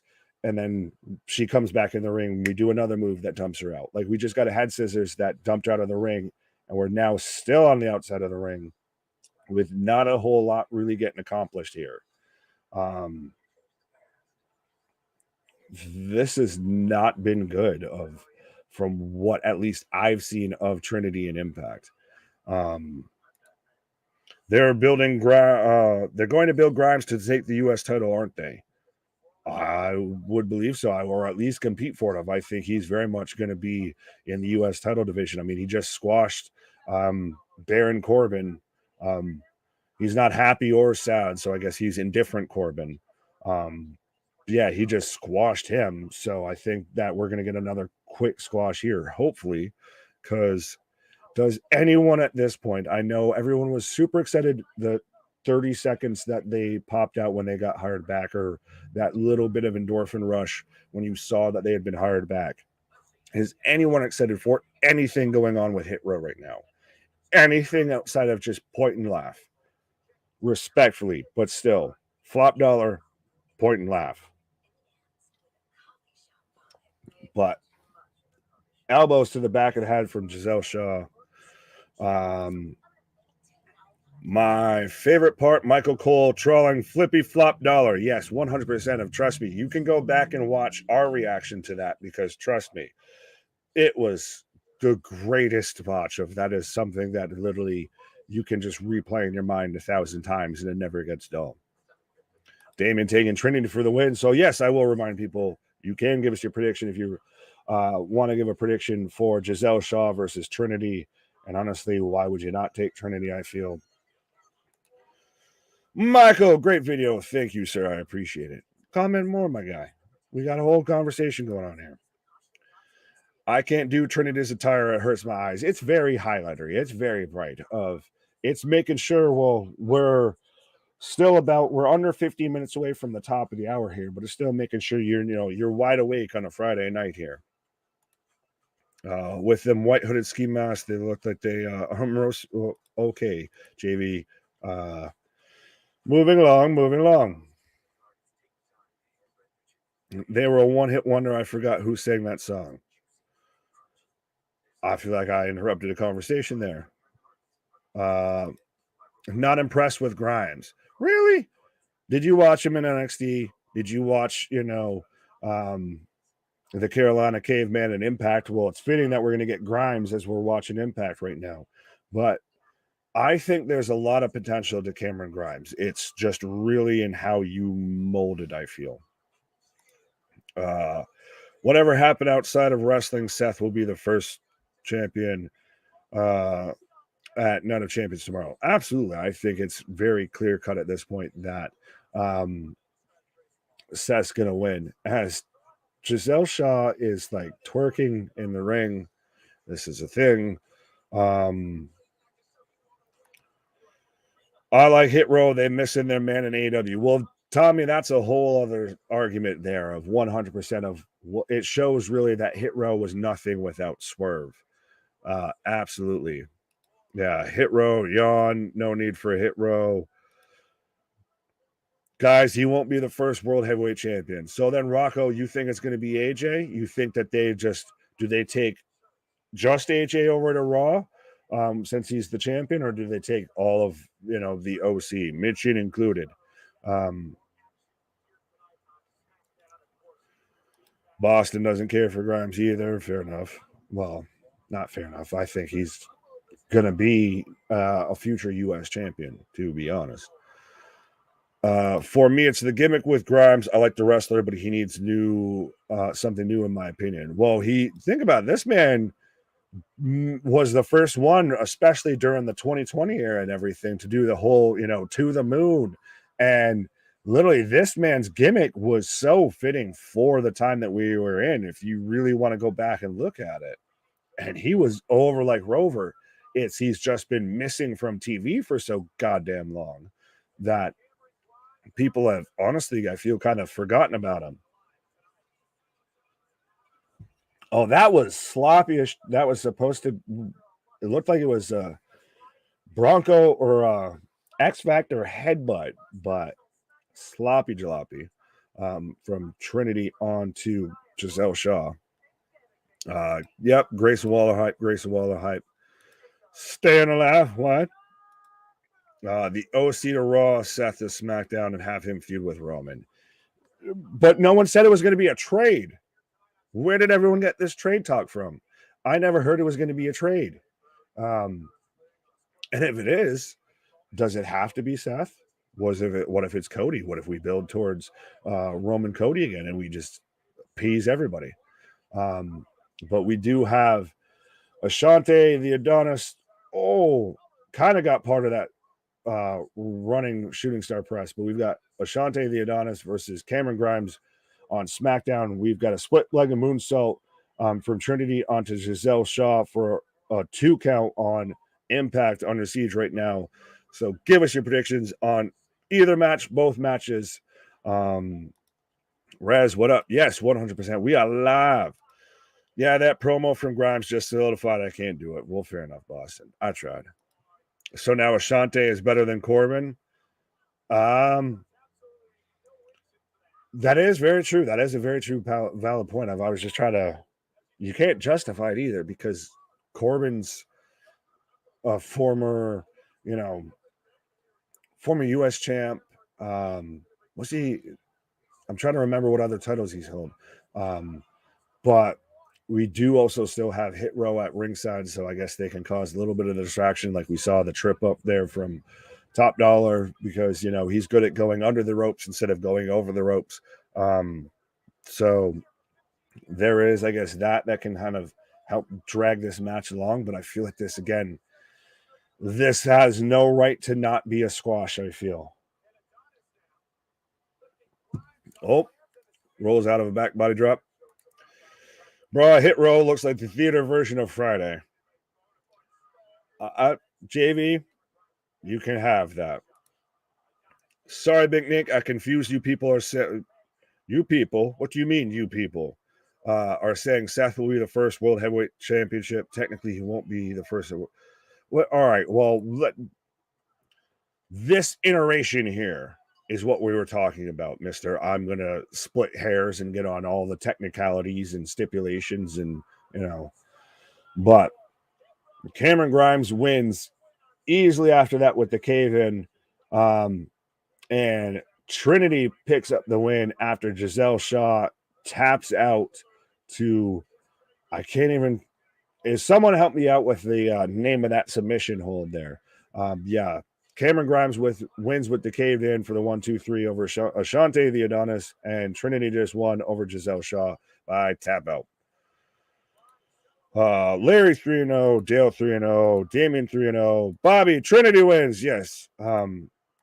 He means you people with beards. Yeah, profiling. I'm okay with Grimes' push just due to his in-ring ability. I will ignore the rest. So, man, you're flipping, flopping. Oh, and so Corbin comes out and attacks Grimes. So that's going to be the first feud set up for Cameron Grimes is Baron Corbin. So I don't mind that. I feel like it could, it might help. It's going to help Grimes. It might help Corbin as well. JV, the glow stick. Yes, the glow stick won. Is there an Impact pay-per-view? Yes, Unbroken. There is Impact Under Siege on right now. As we're getting a replay of the Toxic Mist from Asuka and Bianca Belair. And where is KJ to help me with who I've got right now on Impact? Of the one that I recognize is, I believe, formerly Mark Andrews of NXT or NXT UK. Speak of the devil, and they show up. Never fear, KJ is here. Sorry, Larry. That's fine. Never fear, I will not be here. He will not be here. Folks, we are rolling through the action. Nick's going to take a pause for the cause. We are getting a replay of Asuka and what she did to Belair this past week. And I'm just going to catch, I think I accidentally started there we go. So we got the good hands with Brian Myers talking to Subculture, who's taking on ABC tonight for the belts. So, folks, lots of action, lots of stuff coming your way. Corbin looks peckish. Boring Corbin. Booked boring Corbin for sure.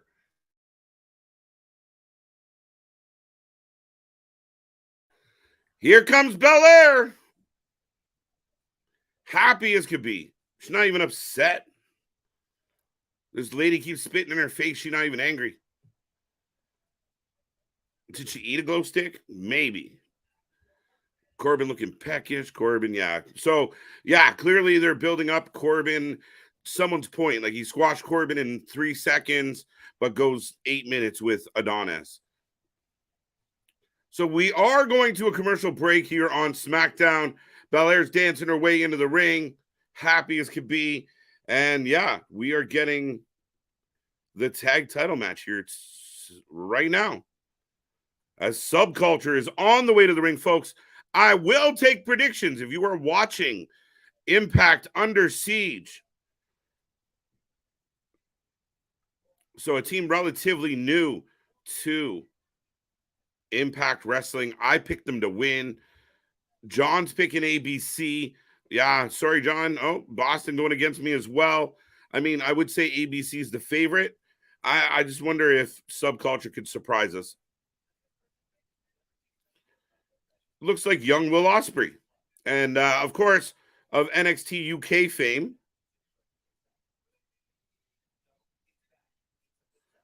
He looks like little Will Ospreay. It's kind of funny as shit.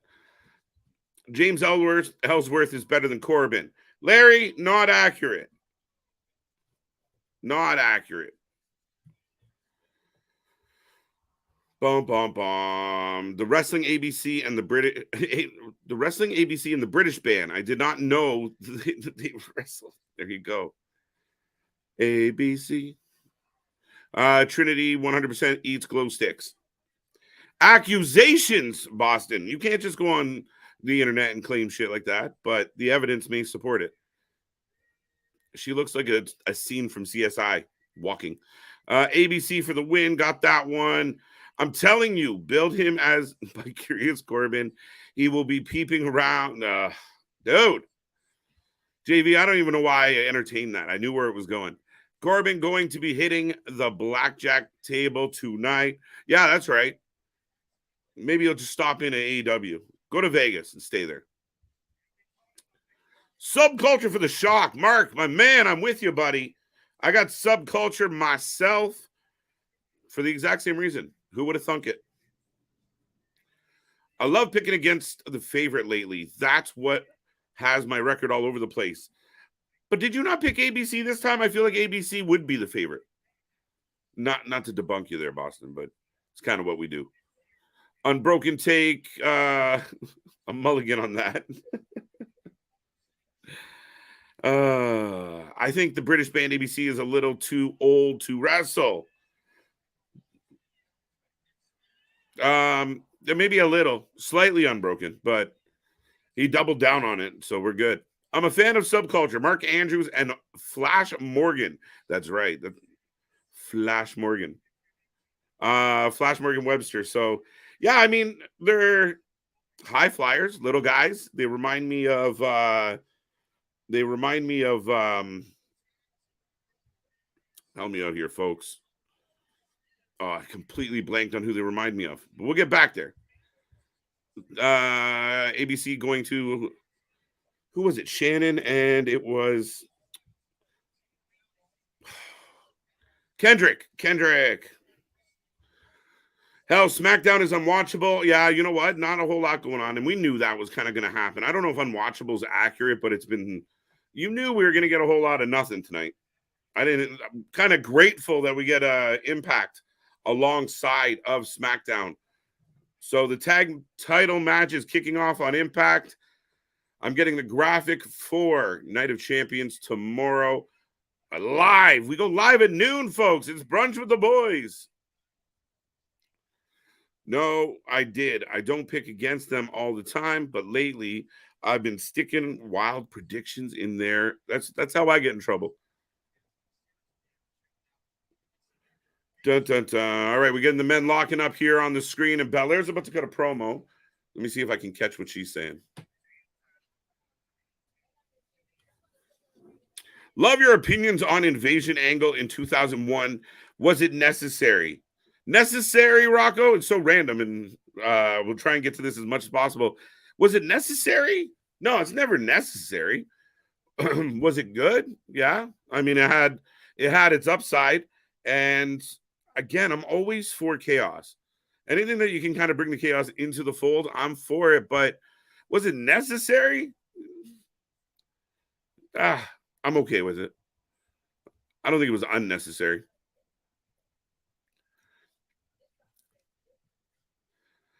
See, Belair right now is cutting a promo, and it's not lovely, folks. It's not my favorite. ABC is going for 1, 2, 3. ABC 1, 2, 3. That's their finisher.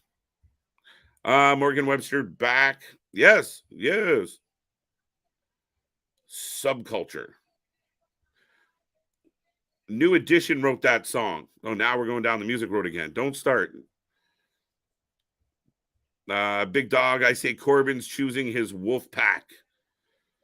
Okay, that's an interesting shout, Larry. You think Corbin's trying to build something here? But who would his wolf pack be? Do explain, Larry, because, by the way, I think that's the first time we've seen Hit Row since the draft.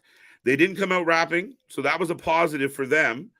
They got a lot of heel heat from what I could tell. I don't know, guys. We'll see. I think out of all of them, B-Fab's got the best chance of being something. We got a 2 count. And Belair saying all the things you would imagine a babyface would say. I'm going to whoop her ass. And here comes Asuka. The club for the win. Okay. Bobby Big Wheels, welcome back. Oh, from behind. Those are bold pants. You got to rock salmon. She's going for the armbar. Ink. Is that who you are thinking of? No, I think I kind of got there eventually. I think I was thinking of Brian Kendrick, and it'll come back to me. But I'm a huge fan of Bay and Ace Austin. Bay and Ace Austin are great. They're going to go on to more single success. Both of them have had single success. Both young guys, but super talented.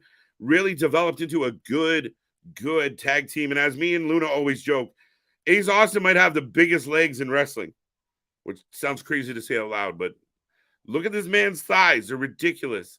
This man never misses leg day. They don't fit on his body.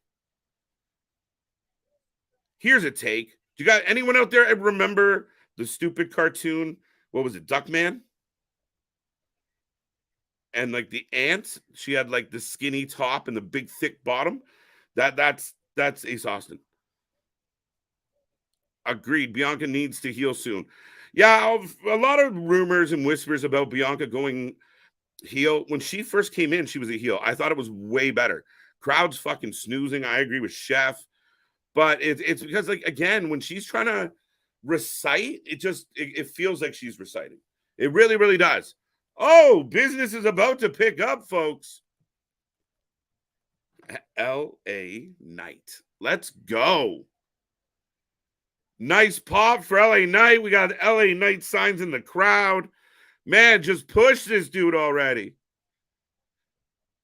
I'm always telling you guys out there, just stay calm, relax. We'll see what happens.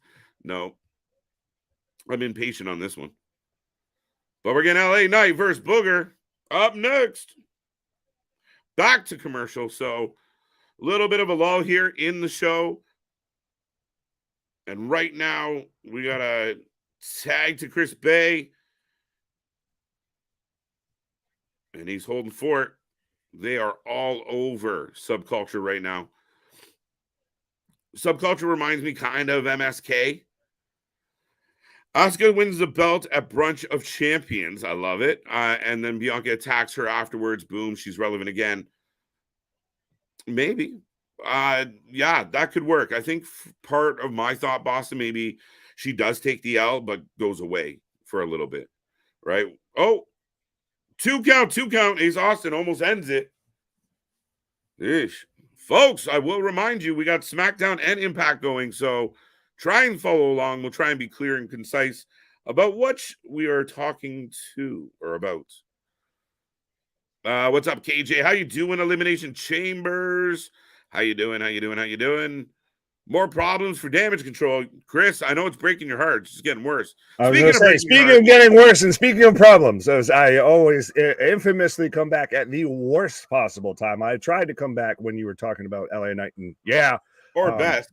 Right, but just couldn't hack it there, couldn't make it. But yeah, speaking of being clear and concise, don't worry, folks. We're not the channel here just gawk-eyed, just sitting there in silence at the show, so you can try and hear our background noise or talking about Food Network or anything like that. We're here talking about the wrestling that's going on, because that's what we're here to talk about. Why? But I'm so happy that you got my, like, I was trying to send to you telepathically through the weird powers of, like, no, the Michael Jackson 1, 2, 3, I know, joke, and then you got it. I was like, yes. My guy. Right. Now this man is stealing my name. Is the long championship reigns reason for Raw and SmackDown not being good? No. Poor booking is the reason for those shows Amen, brother. not being good. Actually, on the contrary, Nicholas, sorry. I believe. No, wait, am I in trouble now? What did I do? What vase did I break? Whose windshield? Whose baseball did I hit a fucking? Whose yard did I hit? Yeah, I was talking to Baby Ruthie. So 1 second. But why am I thinking of the fucking Goonies and Sloth right now? All I could think of was Sandlot when you. That's why I said what I said. Right. Fuck. What was I going to say? Oh, on the contrary, I believe the best parts of SmackDown and Raw over the last 6 months has been Roman's title reign and the Bloodline. So thank God for them, because some of the nights were fucking putrid without them. The Bloodline storyline, whether you want to include it as just Roman and Heyman, however you want to slice it, whether you want to include Sammy and the peripherals, etc., has been the best storytelling WWE has done in at least a decade. Yeah, undeniable. I don't think anybody. You got to be the deepest of haters to not go, you know what, it's pretty good. It might not be the show I like to watch, but these guys are doing some good shit. Absolutely. Well, since I know you were kind of hinting at it, talking about it while I was on a pause there, was that a bit more of a heel promo from Bianca? I feel like it kind of, it feel a little bit more of, why about me? All about me. Poor me. Versus, like, you can't beat me down. Asuka, she might have spit toxic mist in my face, but guess what? Yeah. Me and my long ponytail, you can't keep me down. Yeah. No, I mean, that's been the whisper, right? Maybe they are trying to transition to a little bit of a different attitude. The only problem with what had just happened, unfortunately, and it's a consistent thing with Bianca, is that it wasn't that compelling. It wasn't that interesting. It wasn't. The crowd was silent. She's not. There's nothing about what they're doing out there. There's no interaction. They're not connecting to the people. They're talking to the hard cam, and it's flat. Yeah. Could this also be because it is taped? Because this is the same crowd that saw the previous SmackDown. Possibly, but it's not like AEW to where they're showing Vegas to where they're now having to. Sorry, go ahead. Oh, sorry, I got distracted. So the Street Profits are coming out, right? Trey Bizarre.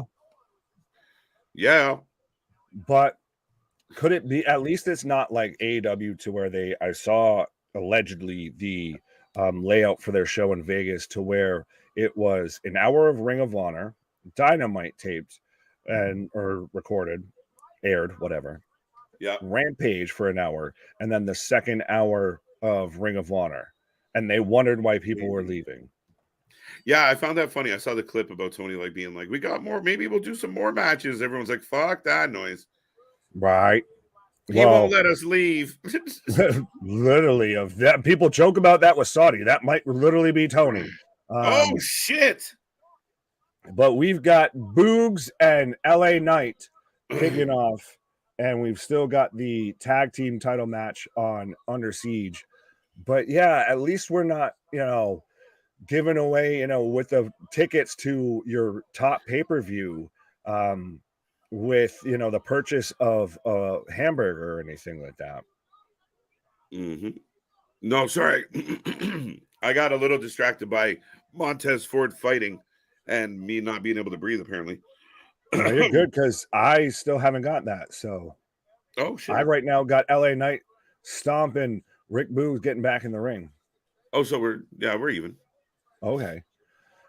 Yeah, I saw that floating around today to where in Las Vegas, I can't remember the name of the restaurant, but if you purchase a hamburger, you get free tickets to AEW Double or Nothing. And I think that might be the one time Jim Cornette would not order a cheeseburger at a restaurant. How do you get Jim Cornette to swear off cheeseburgers? You offer him free. AEW tickets. You're like, no, thank you. Right? I'll take the pizza. I'll have chicken tenders. I'll have the chicken sandwich. Get double order chicken tenders, please. Right, Nick, they donate the cups to the ocean every night. Oh, God. Well, then I like this one. Oh, right, Nick. Way too many Nicks here. Well, from one Nick to another. So yeah, it's one big giant Nick party around here. I am told you joked that was AI. I'm just spreading out here. Skynet is a real thing, folks. That's why I keep doing the Arnold. Yeah, I'm warning you now. Listen to me. That's just him shorting out. Right. It's the truth coming out here. It's when the facade slips, the mask slips. Who was the tag team Brian Kendrick was in? They both wore the big baggy shorts. What I can't was it Shannon Moore? No. I know why people thought Ink because once you said Shannon Moore to start off with. Yeah, no, it's not Shannon. I completely blanked Paul London. You're thinking of Paul London. Paul London. Yes, the one who smiled at Vince's fucking limo blowing up and then got fired right afterwards. Paul London. Get the fuck out. Right. You smiled during my death. I haven't heard that name in so long, and for 20 minutes I was sitting here trying to recall who the fuck was the partner. I was sitting there wondering, I was like, what tapes has this man been watching? Like, when were Shannon Moore and Brian Kendrick a tag team? What does he know that I don't? It's happened. It had to have happened. Yeah, and in some indie show, as I've got Boogs right now doing the strongman routine into a toss on LA Knight. See, to me, that's a heel move. And why is there a tag team out here watching these two guys mad at each other? Because they fought them as a tag team, and I really don't want Boogs and LA Knight to still keep being the tag team. The weird stunner, it throws me off. It's like a stunner head plant. Yeah, it's like a stunner skull crushing finale. Oh, and still tag team champions. So point Luna Havoc out there if you're listening. Cut the music. LA Knight with a dub, though. Absolutely. Finally. It only took forever. It took Bugs. I'll make change out of both your $5 asses. That's a hell of a line. This is why this man is the king of the Kavorka. Does that not just sound like a Rock line where we make it comparable, right? Like, think about it. This man 100% has the same cadence as The Rock, has still the gift of gab like him, was the mocap for pretty much all your favorite wrestlers' entrances on all the 2K games. Listen, and even dude, still gets the pop, tosses the mic. Like he's almost, could this be a Street Profits heel turn? And an LA Knight face turn? It might have to be, dude. Like, if you're listening to what you just heard in that arena, like, you get LA Knight to rake the ice right before the big W. So you get him a heel win, right? Then he cuts a promo on two of the biggest baby faces in the whole company, and the crowd's there right with him. LA Knight. Yeah. Let's like, dude, let's go. Absolutely. Well, Champ Prod's out here talking about a Bayou Summer. Well, I guess we got that, the voodoo and everything. We got the tarot card here with Scarlett and Karrion Kross pulling up the AJ Styles tarot card. See, I made it work. But we're getting the hype up for Chris Sabin versus Trey Miguel. So I know you mentioned Chris Sabin in your already, granted it was versus Mike Bailey in your early match of 2023 so far. Man, they put on a really, really good match last night. Like, I was fucking into it for like a TV show match, not a pay-per-view. It was a really fucking solid match. I really enjoyed it. And I was sitting there bagging on Bailey, like, I'm sick of seeing this guy. He's had so many matches lately. He's Kevin Hart of wrestling. Just cameos and everything. But X Factors.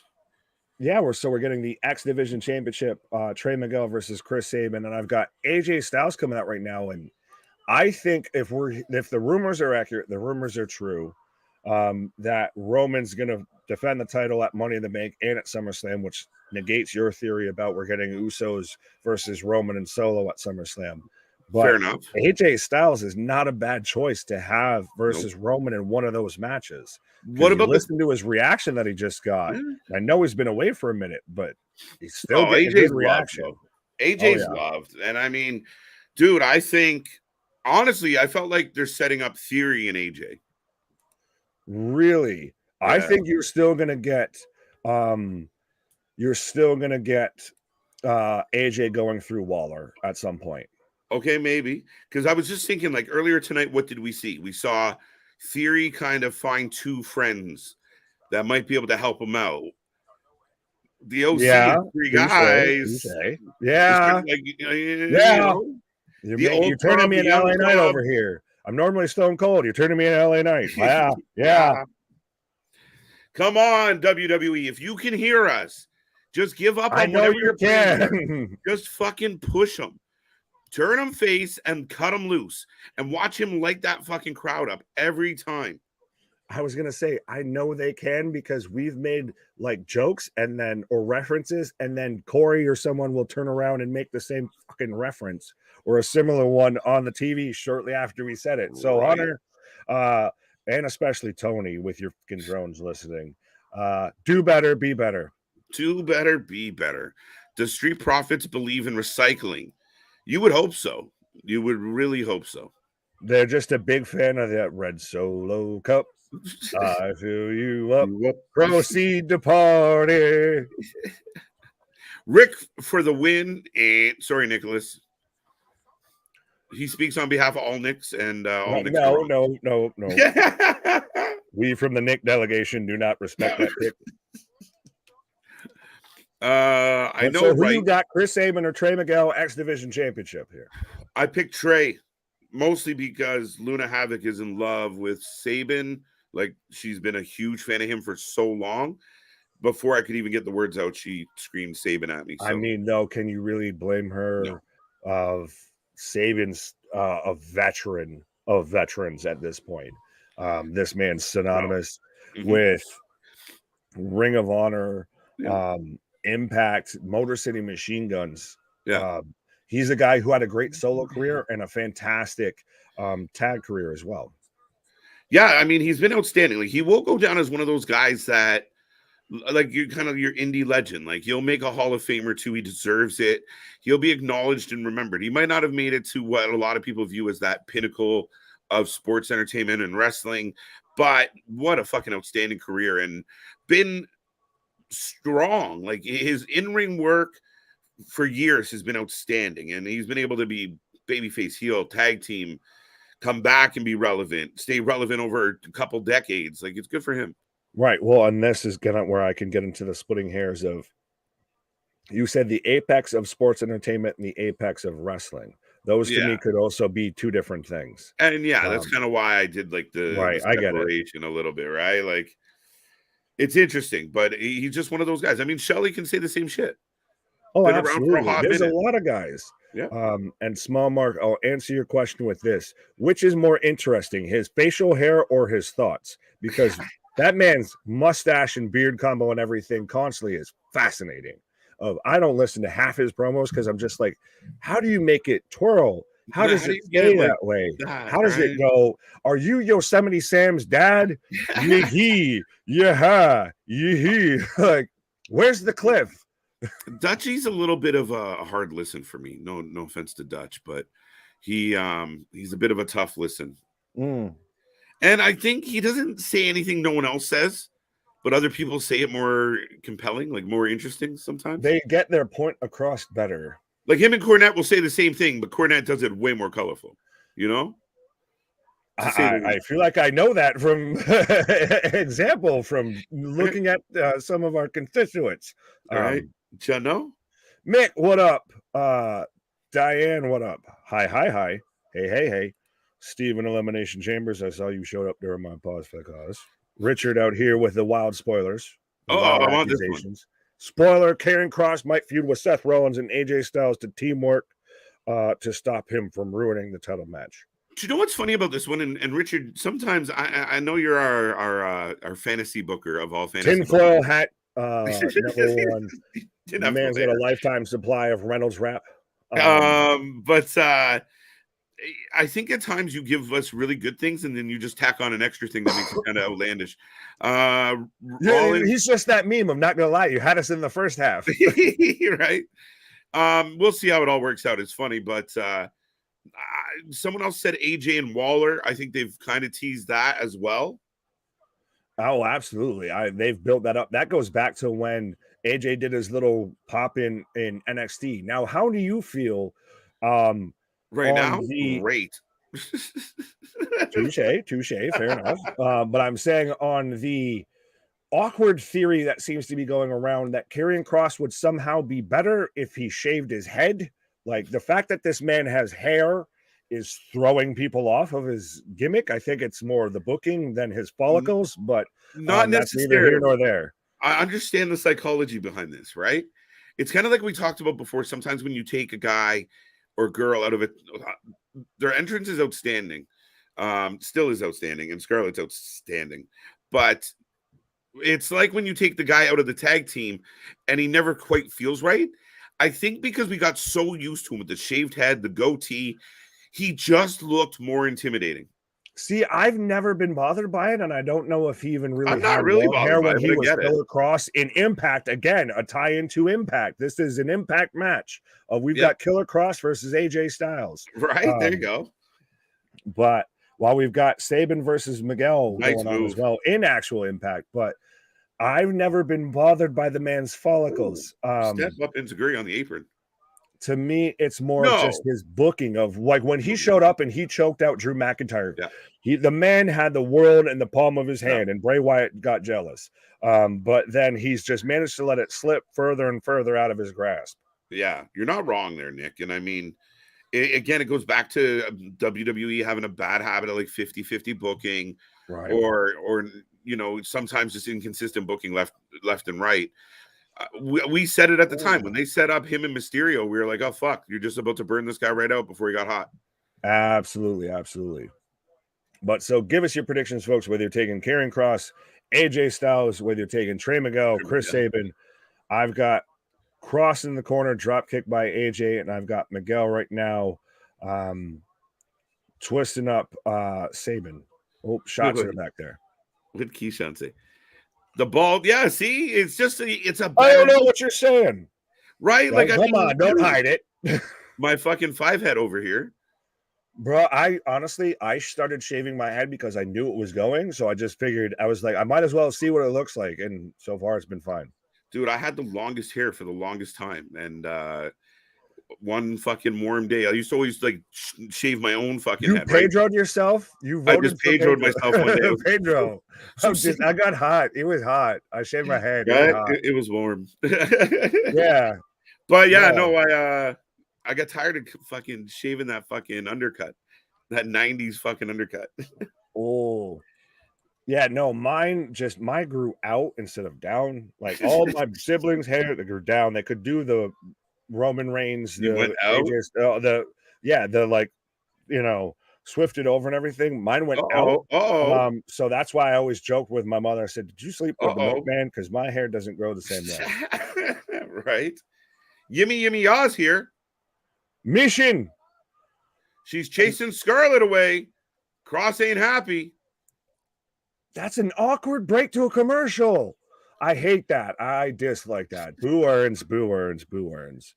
What's up, Diane? Just how you doing? Chasing each other in heels there. Right?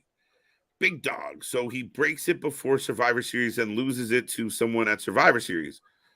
Oh, yes. Okay, that we were talking about that earlier. Oh, got you. Okay. I think that's like Belair beat a record. That's why I think she's due to lose now.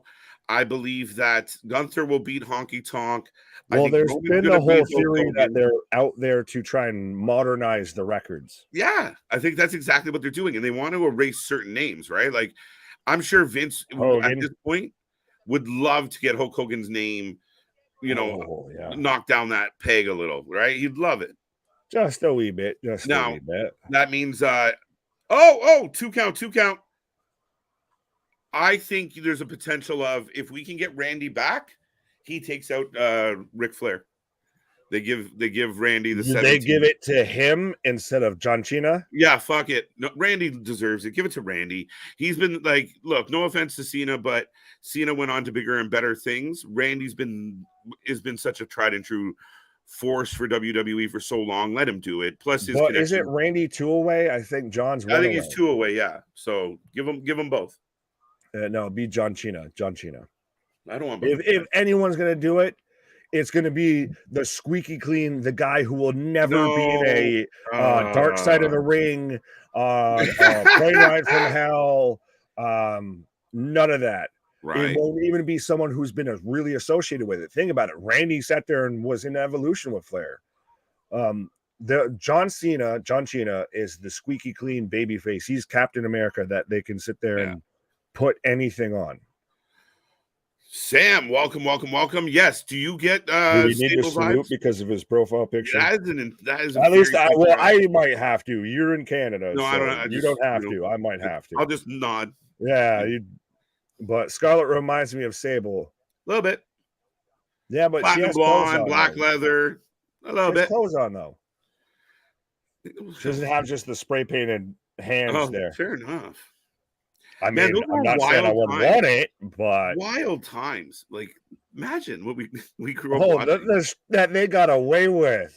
Can never happen again. Do the young folk out there realize how much the fucking the whining and complaining has fucked up the fun of the world? It used to be so much fun where you just randomly get like unnecessary nudity and just ridiculous jokes and people running around running amok. Times used to be good, folks. I feel like there's a pre-Super Bowl Janet Jackson moment and a post fucking Super Bowl Janet Jackson moment. There is 2 different worlds. There is that post world and there is pre that world. That one's for you for sure. You long-eared carrot crunching vomit. Yosemite's right. Now I'm thinking of them are fun though. I'm hunting rabbits. You rascally rabbit. Or when he does the Aussie impression, kill the rabbit, kill the rabbit. Styles has to win. Yes, 100%. He absolutely will win. Oh, as he just got drove into the ring post. Oh, that was a replay. Not very nice. We've got both men down on Impact and Cross in control on SmackDown. But I like this of they're building behind Cross. They're giving him like it. It's not just a easy, clear-cut AJ wins. No, I mean it's got to be a grind, right? The AJ's been out. You remind everybody he can go a little, right? Like you just give him a little pace. You know, you got to pay for the next bit, right? You know how it goes. Right. This is the teaser. This is the trailer. Now you got to go to the movie theater to watch the full movie. There you go. AJ Styles, Sabin, and AJ. How old is Cross? I believe he's approximately 34, 35. No, because he would be the same age as me. But he's actually a couple years older than me. He's 37. Is he actually 37? Okay. Wow. Yes, sir. So you kind of got to, you know, he's getting into that point where you want to push him a little if you're ever going to push him. Oh, well, 100%. Versus what they did in NXT to where they pushed him and then proceeded to have everyone take the piss out of him. It was really fucked, right? Like if he was just... It was really weird. It was really awkward. It's like watching the fucking... it's like watching a kid get bullied and you can't stop them from doing it. Leave him alone. Leave him alone. Stop. He's already dead. You went 1 or 2 lumps with that. Yes. Right? Now we're just going to keep getting Looney Tunes references and everything all night. Look what you started. Gamer 37 years old. This is how we get into Space Jam, my guy. That right. I used to have Bon Jovi hair back in the day. I like it. Fair enough. Did you have the Kentucky waterfall or just the feathered hair here? Dude, once upon a time I had the opposite. I had like just the bangs. Bro. See, again, because mine just gets kind of curly and poofy. I know this is what everybody wants to fucking talk about right now, but I thought about just for like a day just having the Kentucky waterfall there. That'd be hilarious. Hassan, what up? Dan and WWE banned Mandy Rose. Do they remember what they used to do? Yes. Yeah. What you're seeing now is an old man who's trying to get into heaven now. Right. No, but Luna and I talked about it last night. We were trying to hashtag free the nipple. And she's got a valid point. Nick. She has to tolerate... but does it comply within the YouTube terms and agreement? I think it's a good cause. It's not for profit. You know, it's we're okay here. Are we gonna have a line of pasties on the merch store? Maybe. Just bright green, motherfucker. Just the Wrestling for Life triangle. But yeah, we were she had a very point. Like she has to put up with all these male wrestler nipples all week, all the time. It just doesn't seem fair. I mean, it's a hard argument to fight. It's a very hard argument to fight. It's one of those, it's one of those of I don't have that body part, so how can I judge it? But still, right, it's not very often that you're at a loss for words. I love it. I was stuttering and stammering over here. I'm turning into Bully Ray of the fucking old diva or old Bubba Dudley of get the stutter. Need more violent and demented Karrion Kross. Yeah, do you remember in NXT, Nick, where he was just laying everybody out? He destroyed Joe. He destroyed Ciampa twice. Oh, absolutely. 3 count after a phenomenal form. Right, but you're telling me just because he slicks his hair back, he can't do that? But that's what, we need that guy with or without hair. I don't give a shit. I was going to say, so John Wick needs to be bald to be a badass? Like, just because Stone Cold was bald doesn't mean you need to be bald to be a badass. It does help. But makes you more aerodynamic in a fight. Hey, exactly. You can't grab it, you can't pull it or anything like that. It's definitely an advantage. However, the beard sucks. Yeah, touche. Especially because there they got you right by the fucking chinny chin. Yeah, son of a bitch. Two count. Oh, we're getting the KO show still tonight. Forgot we were still getting that. Yeah.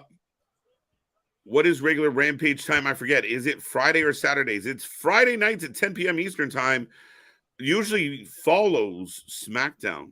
And apparently that's happening tonight, according to a tweet I saw by said Tony Khan. He had to announce that Rampage is still happening. Yeah. That's his next announcement. We still have Rampage. Right. By the way, I would... Have you noticed, and I know you probably have noticed this because Cornette and Last have pointed it out, of how he starts off everything of like, I know clearly, spoiler alert, we use the green screen a little bit.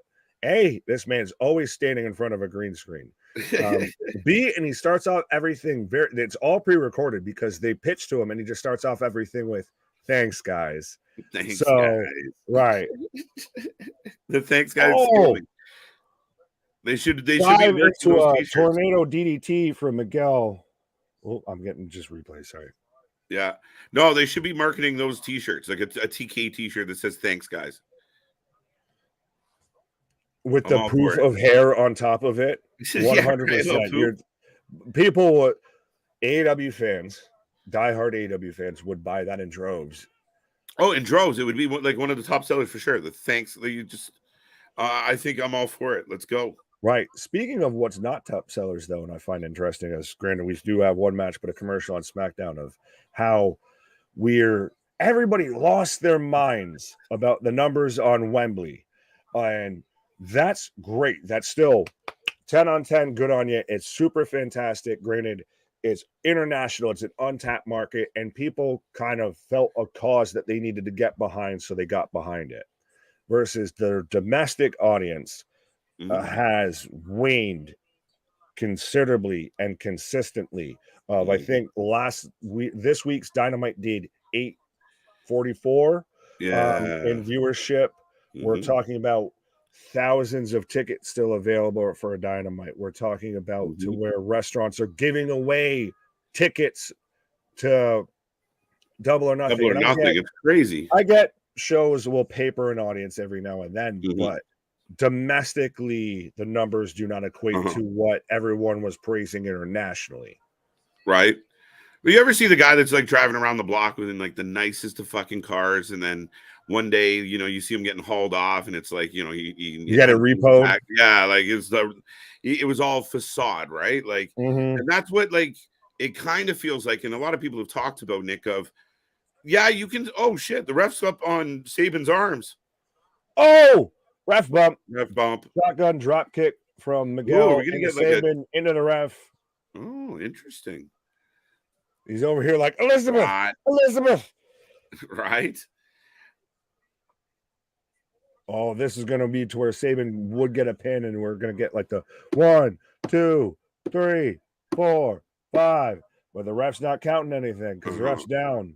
And Trey's been heelish lately, so I'm wondering if there's going to be like some type of turn here, or like some type of surprise. Well, I was going to say, isn't this, well, granted, this is since I've watched Impact, that this is kind of babyface v babyface a bit.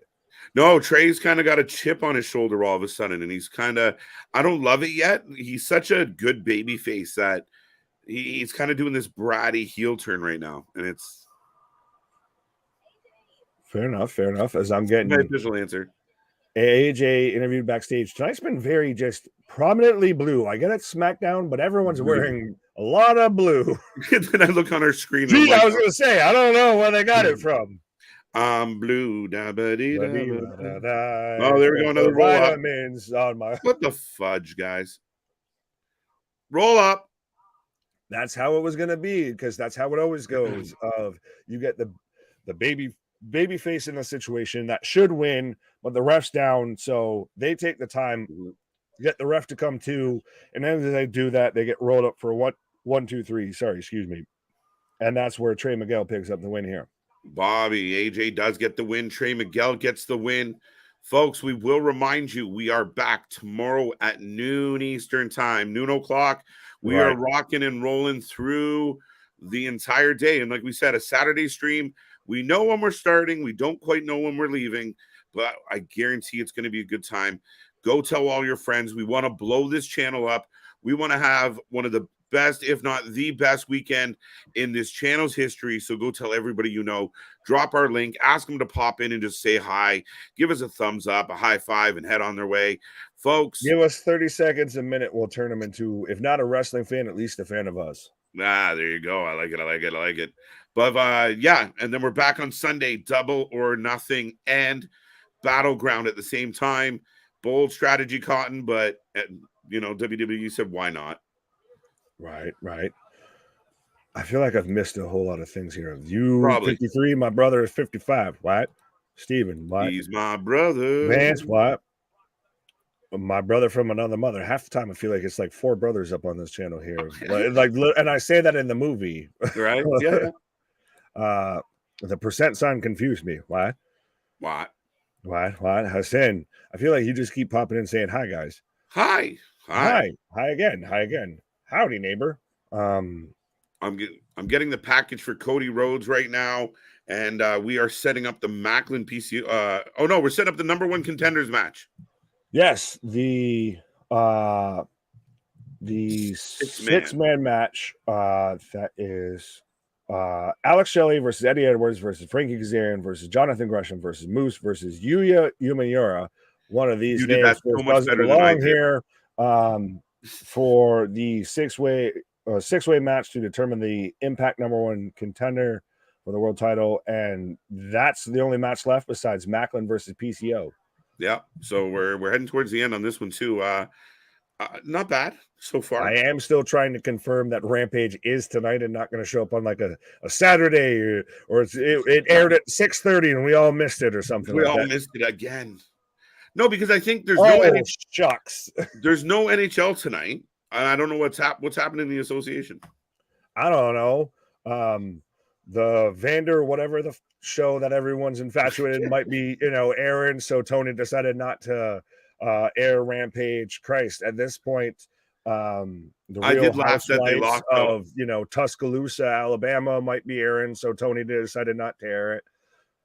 I did laugh that they lost to Hulk Hogan in the ratings. Well, of all people, he just said doesn't work for me, brother. Everybody does the job for Hulk Hogan. Hogan never goes under. Moose for the win. I picked Jonathan Gresham. I did. Can't change my mind. You did. I haven't made a prediction of. Oh, I guess this parlays into my prediction for the main event here. Then, yeah. Have we? Well, refresh me. Oh, Impact wise one. How much have we had Moose with Macklin? No, not much at all. I mean, okay, so then I'll take Moose. Okay. I felt like we were setting up Aldis and Macklin, so it seems like there's something else coming first. Eddie Edwards, to me, is too heelish to take on Macklin. I wonder if Moose falls into that category. It's kind of why I went with Gresham. A little more of a baby face, but I don't love the idea. I said Kazarian can do it, but Kazarian and Macklin probably be a hell of a match. Well, when you say, I thought we were setting up for Aldis versus Macklin, but apparently we're not. It seems a little bit like how I thought we could have been setting up for Jay White versus MJF, but apparently we're not. We're not. Oh, man, I don't get it. Like, why couldn't Ricky Starks versus Jay White just be a match on the card? I don't get it. Why would that? Well, I've still seen people wanting just a payoff between Swerve and Keith Lee. Like, yeah, we're that far in the weeds here. Like, we're not just a little in the weeds. We're in the goddamn Amazonian forest here. Are we not getting a fucking Hardy Party fucking bullshit match? Hardy, 2-party to Hardy. The Marky Mark, Matty Matt and the Funky Bunch. But are we not getting that? Why take that out of the card and give us one of the other 2 matches? Either give us Keith Lee Swerve or give us Jay White and Ricky Starks instead of that bullshit match. I'd take FTR and Jay Lethal and Jarrett off the card for one of those 2 matches. Because we need to have, that's a match that just shouldn't be happening. Exactly. But we need to watch OC Superman punch 20 some odd other people. Listen, I feel like I'm nervous because this could be Tony's way of like, listen, it's time that we're going to give the belt to someone else. I don't want you to get pinned. So this is what we're going to do. Right. Why not? I'll pick Moose, as I've got Sammy and KO coming out on SmackDown. Steven, happy Memorial Day weekend, everybody. Ooh. For anyone who's serving our country, thank you for your service. Absolutely. Thank you. Well, you're another country. You already had your Memorial Day. Yeah, we had our Vic Day. May 2. Michael, you guys are big fans of Michael Vick over in Canada. I didn't know Is it funny. Vic or Vic's Vapor Rub? Or you just Vic's Vapor Rub. We that? celebrate. We you just just rub it on your chest, and you gotta hug everybody with your Vic's just Vapor enjoy the Rub. vape. It's like Ash Wednesday, except it's Vic's Monday over there. It's actually Minty Saturday thing. Why didn't that get me? Hi, yeah, clearly. Yes, we tend to be. Accusations. I want to pick. No, they're accurate. But you're not going to. You want to commit. You got to commit. Piss or get off the pot. All right, Moose for the win. Happy Memorial Day weekend, everybody! For anyone serving our country, I think we got that one right. Yeah. Nick's Vapor Rub. What? Pause for sure. Yeah. No. Pause. Big dog. When keeping it real goes wrong. Enjoy the vapors. Yes. The vapors. 100%. How I get whenever I see like Tiffany or Gigi on screen of I'm coming down with the vapors. That's even better. Excuse me, Vicky Guerrero Day. Happy Vicky Guerrero Day. Excuse me. That's the one time That's Canadians the perfect Canadian holiday. Rude. That's what it is. It's the one time Canadians don't say sorry for everything. They just say, excuse me. Excuse me. Excuse me. Oh, what? Committed. Right? It's the perfect Canadian holiday. Excuse me. Excuse me. Excuse me. Right. Do you say it politely? Like you go. No, you go. Right. Yeah, excuse me. Excuse me. Or say, excuse me. Excuse me. Excuse me. Did you inhale? Yes. I inhaled a little bit. Define the term is. I had some marijuana, but I did not inhale. Did you fucking eat it then? Yes. What'd you do? Oh, shove it up your. Hey, there's a lot of tag matches on this episode of Rampage tonight. Yeah, because now I feel like Tony Khan's doing like this, like we got to book everybody. We got too many people. What do we do? What was it? 50 people booked on Ring of Honor in a 2-hour show last night? I was going to say, Dark and Dark Elevation were my way to book some of these people to get them on the show, so that's gone now. They have migrated the whole fucking YouTube channel onto Ring of Honor's 2 hours. Literally. Fucking invasion of the masses here. Right. And I get on one hand. No. Well, you do still want a platform to where independent talent can show themselves to a much broader audience and everything. Yeah, that was never the negative with Dark. What was the negative with Dark is that when you would have top guys that would go down there, and they never wanted to try and use that like in NXT, like in actual developmental situation. It just became a YouTube spot show. Yeah, and you know what? I would argue this, Nick. Tony Khan did a really good thing by giving a lot of independent stars, especially during the pandemic, a home and a place to make money. Right. But he's not obligated to do it. And I'm not trying to sound cold, but you have to focus on your product. You need a chance. Like if you he can't do that. He can't do that. You need to be treating Ring of Honor like NXT. Like it's your developmental, like you said. You can't do it with 55 matches or 55 people booked in a 2-hour show. 55 matches would be hilarious. Well, it's one of those don't give him any ideas. Don't say that too loud. Don't say that too loud. But we have heard the whole rumor, which by the way, I'm getting an advertisement for next week, folks. Next week is Roman Reigns celebrates 1,000 days as champion. 1,000 days. He might have some extra gold as well. But how we've heard the rumors, the speculation. So next week, we're also getting qualifying match. We're getting Zelina Vega versus Lacey Evans qualifying for the Money in the Bank, and we're getting Montez Ford versus LA Knight. Hey! Why can't they both just be in it? Of Montez and LA. I'm so nervous because Montez seems more likely to win that match. No, you see, you tried to do the Peruvian mind trick there on me, and it didn't quite work because you were waiting for me to go with the and just no. Wow, big drop kick, big kick. Well, welcome to the Kevin Owens show, and if you haven't done so already, welcome to the KJ and Big Nick show. Be a friend, tell a friend, like, share, and subscribe. This man looks like KO, so I guess that makes me Sammy. There you go. You just need a little gin tinge. Pause.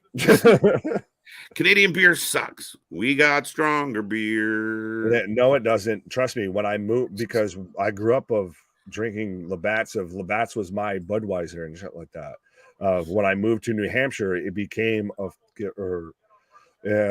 quest to find Blue and Blue Light. Yeah.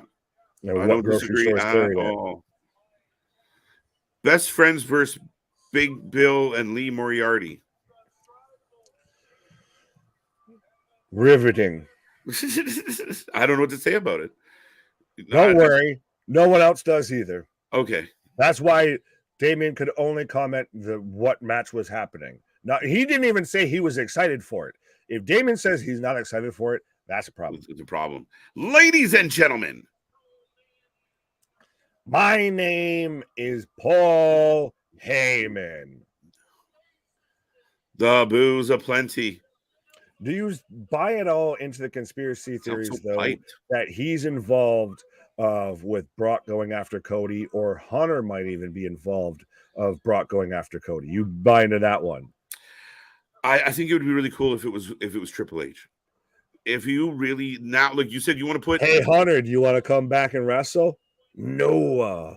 Well, it sure be a lot cooler if you did. I don't think he has to wrestle. I think he could be a problem for Cody. Like, and you bring it into real life. You think you're just going to leave this company and walk around telling people how shit I am, how you're going to break my throne? Oh. We can get to that in a minute here, but Heyman's out here of the tribal chief comes out when the tribal chief decides he wants to. As we have the Usos music play, and they walk straight past Heyman. Oh, this is going to be to where this is the interference everyone thinks is going to happen tonight. To where they're going to sit there and try and handle the situation now and get their ass beat. I think it's going to, I still think it's going to lead to even more bullshit tomorrow. I really do. That's why I don't want it to end the show, really, if it's just going to be that kind of ending. I'm kind of curious if we, but I don't say particularly that it does. I think it could be Cody versus Brock where Brock just turns him into red, white, and blue mush and we just go and have a third match from there. Right. Right now, KO is giving shit to the Usos right now. Literally saying, you guys are relevant. I don't want to talk to you. You don't matter. So if it was somehow, and I know this is a bit far-fetched, but if it was somehow Triple H fucking with, like, even if, like, I thought maybe after that big speech on Monday, Triple H, they make a big deal about Triple H says he's okay to wrestle, and then Triple H comes down to ringside, throws the towel in tomorrow. And then on Monday, you find out he was behind it all. And I'm sick of your shit, Cody. You're a pain in my ass, Cody. You really think I forgot, full Cody? Heel Vince, he will feel full heel turns? Because there's not many that can do it. Do you not then turn the people that have already sat there and just anything good on WWE, Hunter booked, anything bad on WWE, Vince booked, that you just turn them all away? You need a baby face. At this point, the curtain's been pulled back, but we know who the all-powerful Oz is a bit. Powerbomb. Do I think they turn people away? No, I think if anything, it could then cement like this is Triple H. This is Triple H pushing himself, but he will do it in such a way because he's such a good vet. Sorry. No, you're good. I'm just KO is spitting facts right now of he's pointing out to the Usos. So what would this goes into what you were talking about of the dissension of what would the bloodline be without you, but how does he treat you? Yeah. You don't do anything unless Roman Reigns tells you.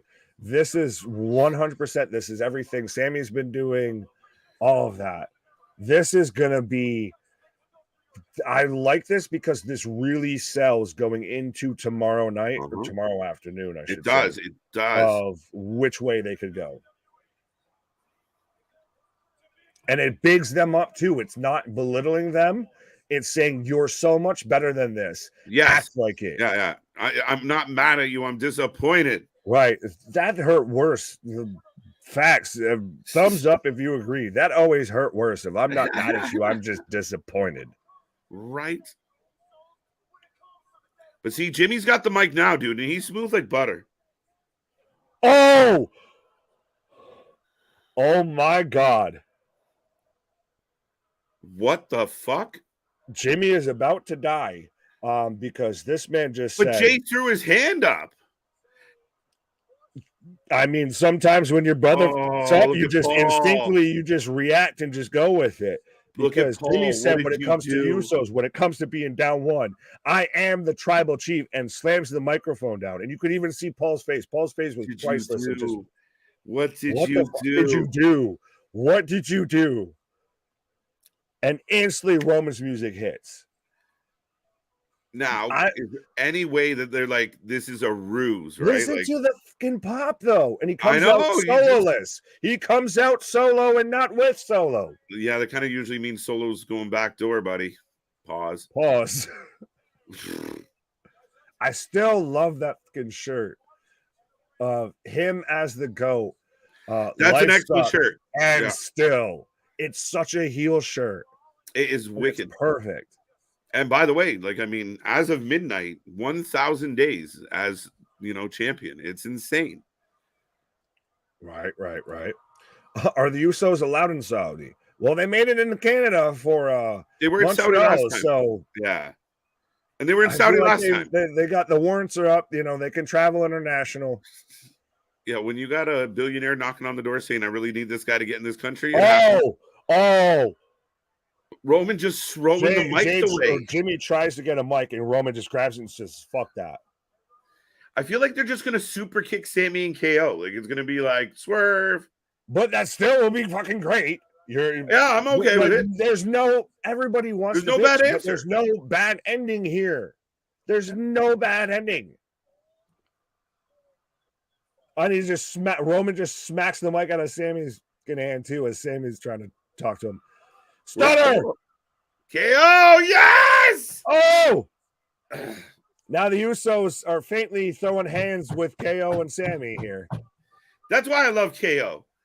You can say, people can say whatever the fuck they want about KO, but he's always the guy that's fucking just like, okay, I've had enough. Right, but he's also the one that's still like behind everybody that's just like, really? Them? What? And here's the equalizer right now. KO, what up? No. Solo just playing Umaga. I love it.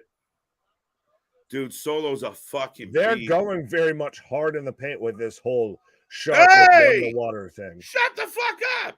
Sorry, excuse my language. Alex Shelley is your new #1 contender. Big Fair baby enough. As Roman's just destroying the set of the KO show. Just chairs are breaking. Solo's got him set up. Has got Sammy set up for a spear. And a fucking beautiful looking spear, folks. Listen, the last 10 minutes of the show was the entire show. Yeah, true say. But fuck, man, did it make me want to give it some points for being. But now you still see, and I like this because of the cinematography of goddamn it, Kevin Dunn. You might have big Bucky Beaver teeth, but you can do fucking cinematography. Oh, you have the Usos holding both belts now, and they're on one side. Oh, Jay turns and he holds he hands the belts to Solo because you had Solo and Roman on one side, and now Jimmy's gonna do it too. No, this is where you're setting up a watch Money in the Bank. You're getting Jimmy versus Roman. Dude, I love this shit. This is good. Anybody that watches this and doesn't get that it's fun to watch is just hate watching. Do you like The Sopranos? No? Okay, well then you just don't like good TV because this is what the fuck this is. Yo, Saban screaming at Trey Miguel. Looks like they're not done with each other. Jimmy's gonna fucking kowtow. Do it, you bitch. The crowd is losing it. Well, that's what I'm still saying because you still see. We know Roman allegedly is going to defend the titles to defend the title at Money in the Bank. Yo, Did you see dude, Money in the Bank to where Jay's taking the belts from him? Because you he see won't to let where him. That's we get crazy. Jimmy versus Roman at Money in the Bank.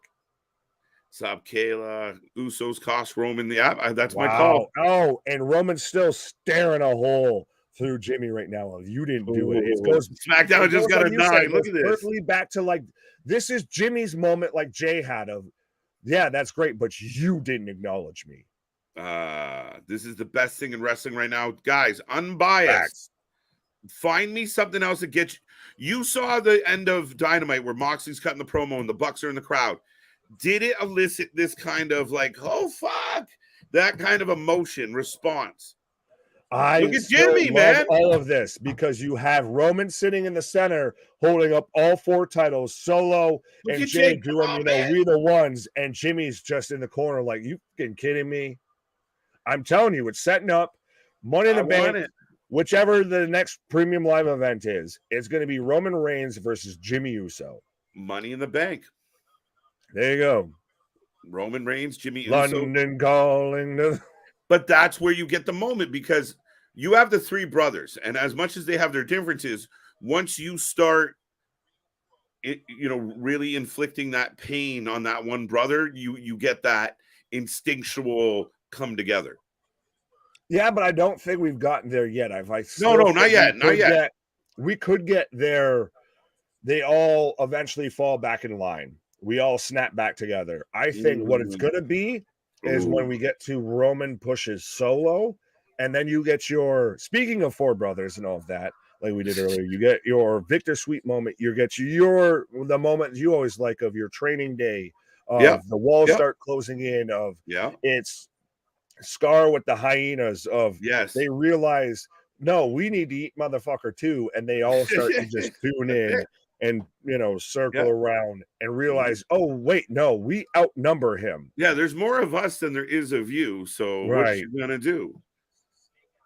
No, I completely agree with that, Nick, and I feel like that's where it's been building. I still think it's funny because we can get to the same conclusion on either path. My path is the Usos come out and either I believe unintentionally cost Roman and Solo the belts.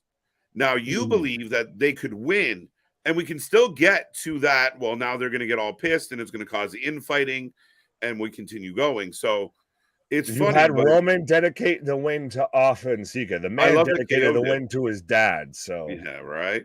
I love that KO dedicated the win to Alpha and Sika as well. A lot of love for Alpha and Sika. You're Canadian, so it doesn't count. But by the way, we do have Jordan Grace coming out to the ring, taking on Deonna Purrazzo in a last chance match for the Knockouts Women's Championship. To where if Jordan Grace doesn't win, she can't challenge for the belt as long as Deonna has it. And I'm kicking off with a rampage of, hey, Acclaim. I wonder if I have it. I don't even know if I have it on this thing. I might have to go switch my. No, you're good. I got it pulled up right now. I got Max Caster cutting a rap right now.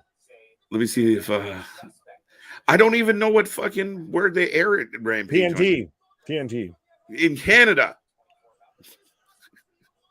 In Canada. TNT. TNA. Fucking asshole. That was funny as shit. It reminds me that who owns the Chiefs. KO stirs the poo-poo. Yeah, he does. Sugar honey iced tea. Yes, he does. He is a sugar honey iced tea starter. Folks, we take a rating out of 10 for all the shows. So if you were just tuning in, saw a little bit of a jump in the numbers, we will remind you, like, subscribe, be a part of our family, and give us our rating tonight. If you watch SmackDown, a go-home show, out of 10, how did you feel about it? Don't be shy. Drop a number in the box. And we are still watching Impact Under Siege. Absolutely. And we've got Jordan Grace out here looking like a dime piece. And we've got Deonna Purrazzo in the greenest of snuggies, it looks like. Darth Purrazzo is what she looks like out here. That's how you know Caster's shit is fake, because that man just gave it away to a child. If you're not giving away that much actual jewelry just to a child. just giving this shit away. Right, but we have Dralistico, Roosh, and Alan Angels. No, right? the other one, 10. We're back to Preston Vans. Vans. God damn it! Like I said, Can you guys just go back on the same team? versus the Acclaimed right now with Daddy Ass. Pause. I even sounded disappointed when I said that. Right. Rally, what up? Bobby, 8.5 for SmackDown. Big Dog with a 9. Boston with a 9. Lair with a 9. Usos at a 10. So he's feeling extra oozy. Extra oozy. Now, can I ask everyone else out there a question? If we delete the last segment, what were you rating the show prior to the last segment? I'm curious how much of a variation there might exist. Now, that might not be a fair variation, but I'm curious because I wasn't loving the show. I wasn't hating it, but I was like, this might be a 6. Like I was thinking, it wasn't the end was bad, but it was not great. Well, Christ, here's a prime example of Chris Leclerc. I did not watch SmackDown tonight, but so it was a 7 out of 10. Fucking man just aiming instantly. It's got to be at least above average. Right? Just like Magic 8 Ball. What number should I give this show? Fucking Magic Conch. Should we try and escape the SmackDown forest? No. No. Jordan Grace on top of Gianna. Smile Mark says 5.4 out of 10. Okay. Big Dog wanting us to say hello. Hello. Is it me you're looking for? It's the ratings we're looking for. I can see it in the chat. Pryor was giving it a 6, 7.5. John's still giving it a 9. He's like 9. Okay. John loving it. Big Dog, what type of trouble you having? Right? I'm having trouble here. Nick, no, you get stuck in the SmackDown swamp. What are you doing in my swamp? Right. Hey, that's what we can do in between this. Before we have the brunch with the boys, everything we can stay up late, tell the manly stories, and in the morning with the brunch with the boys. Okay. Don't gay.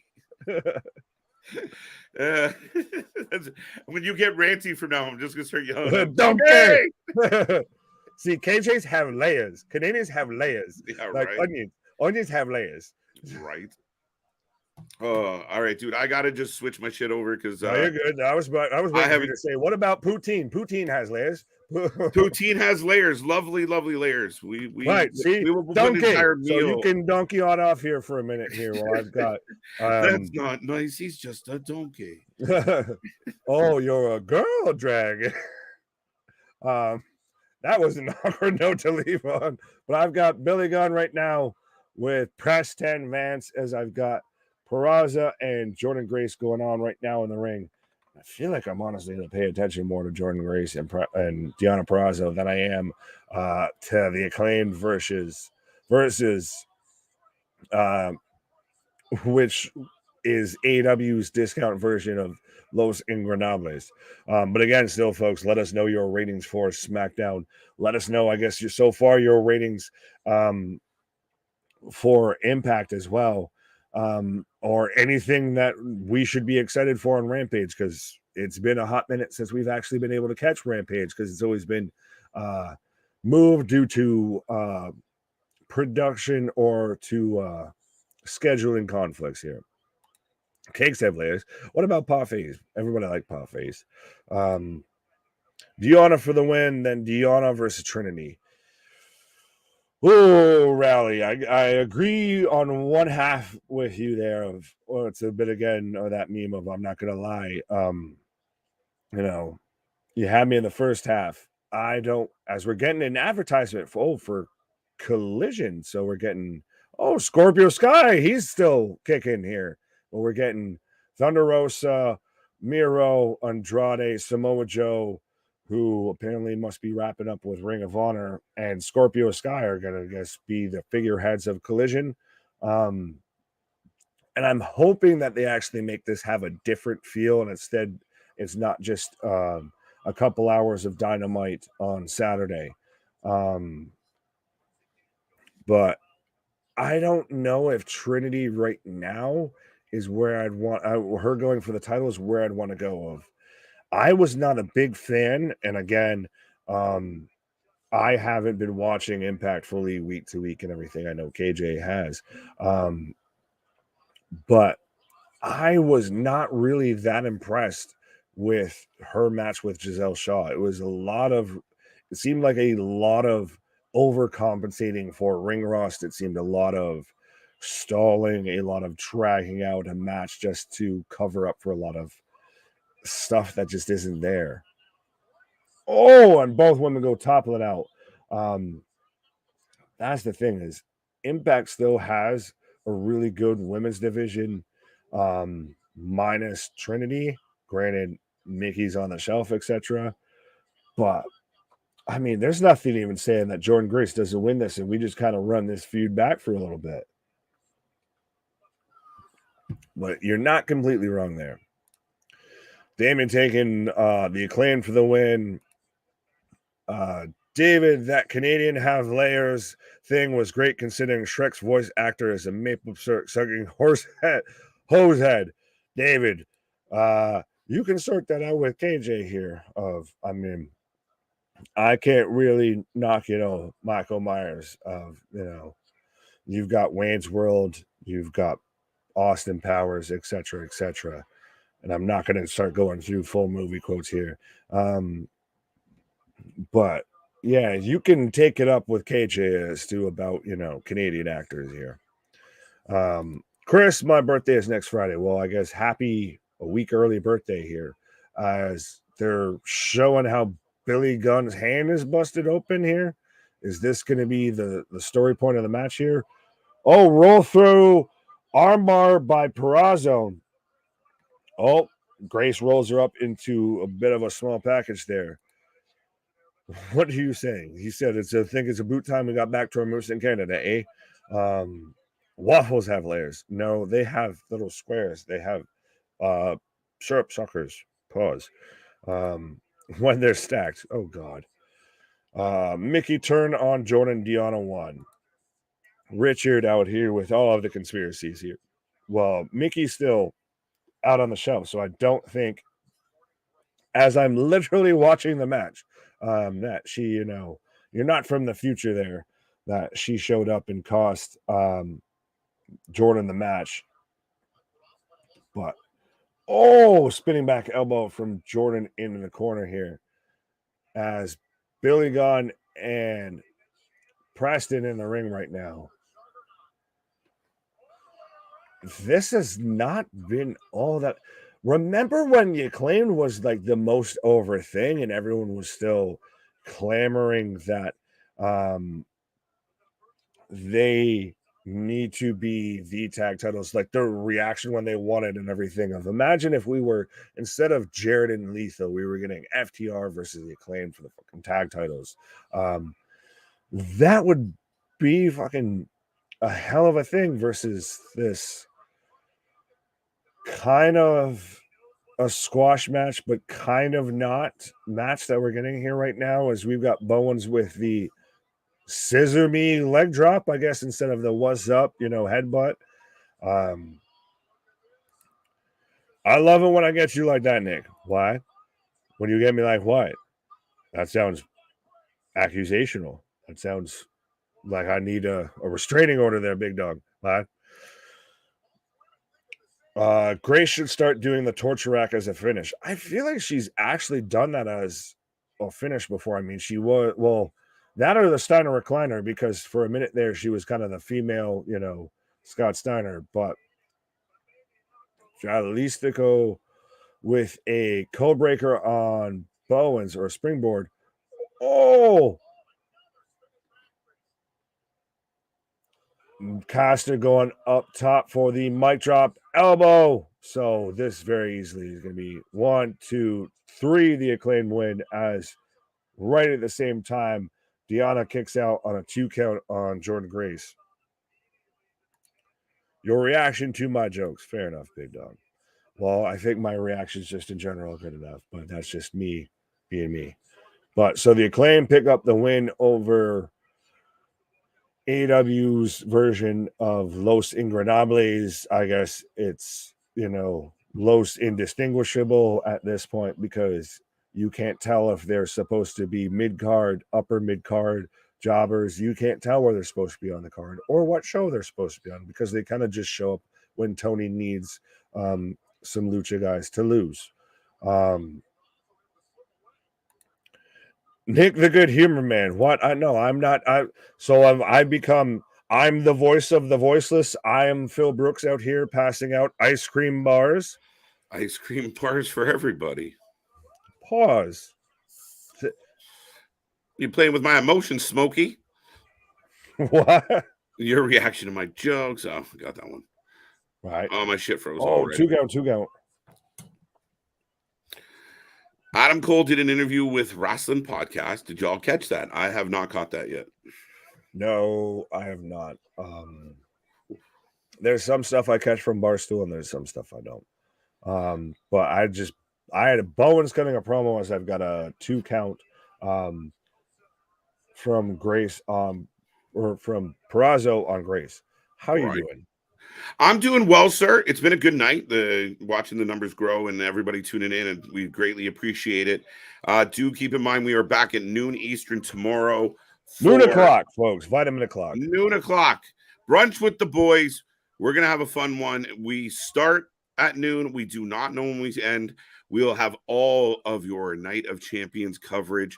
It's going to be a fun show. There's a lot of intrigue, a lot of twists and turns coming our way.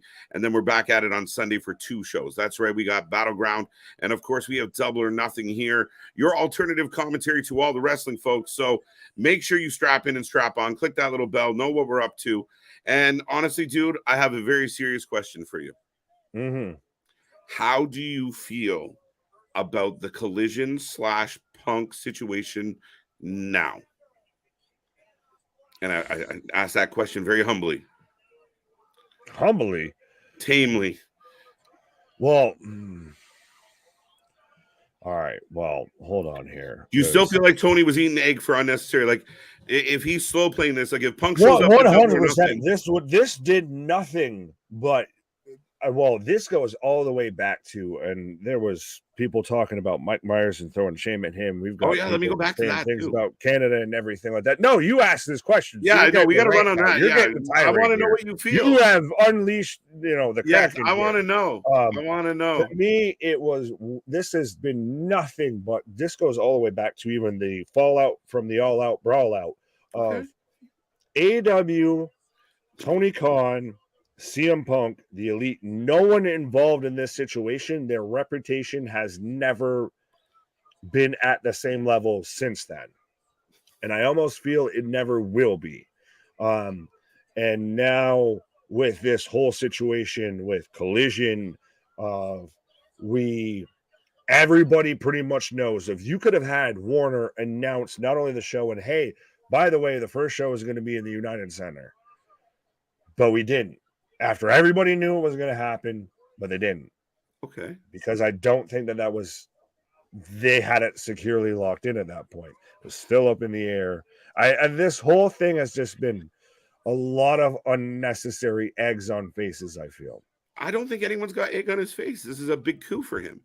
So that's why they're struggling to sell tickets for every single show. They're struggling to sell tickets because the Saturday's show is going to be a battle, and I think there still will be an influx of ticket purchases once it's official that Punk's in the mix. 3 count, Queen's Gambit by Diana. Wow. The win. But I think you nailed the hammer on the head there of that. This is at this point, this is wait and see. This is, I'm not going to trust you until you show me at this point. Mm-hmm. What do you got? Because this is changing by the minute. And that's where this infighting is hurting. And that's what I said, Nick. Like, even once these shows get off the ground, and you've got people who within the AEW family fighting with each other about what show is better. That is not good when you're trying to build your product up. Does this, though, not at the end of the day, regardless of whether you feel about egg on the face now or here, whatever, shows that Tony Khan cannot be an effective boss of that. That Warner Media cannot sit there and say, hey, we're announcing AEW Collision. The first show is going to be in the United Center. We've got to sit there and still have announcement after announcement. And then Tony can't sit there and turn around the next day and say, hey, CM Punk is going to show up in the United Center. But he doesn't have the internet world going fucking insane. But why does he have to feed the fucking internet? I don't give a fuck about what the internet thinks. They struggle for goddamn ratings as it is. Why would you not want to sit there and build this up? So you're hoping, you're banking right now. If you're Tony Khan, you're banking that you get over 1 million viewers simply because it's a new show. They did it on a rumor. People have speculated about. And they did it for Wembley. He's done it before. He did it the first time Punk came back.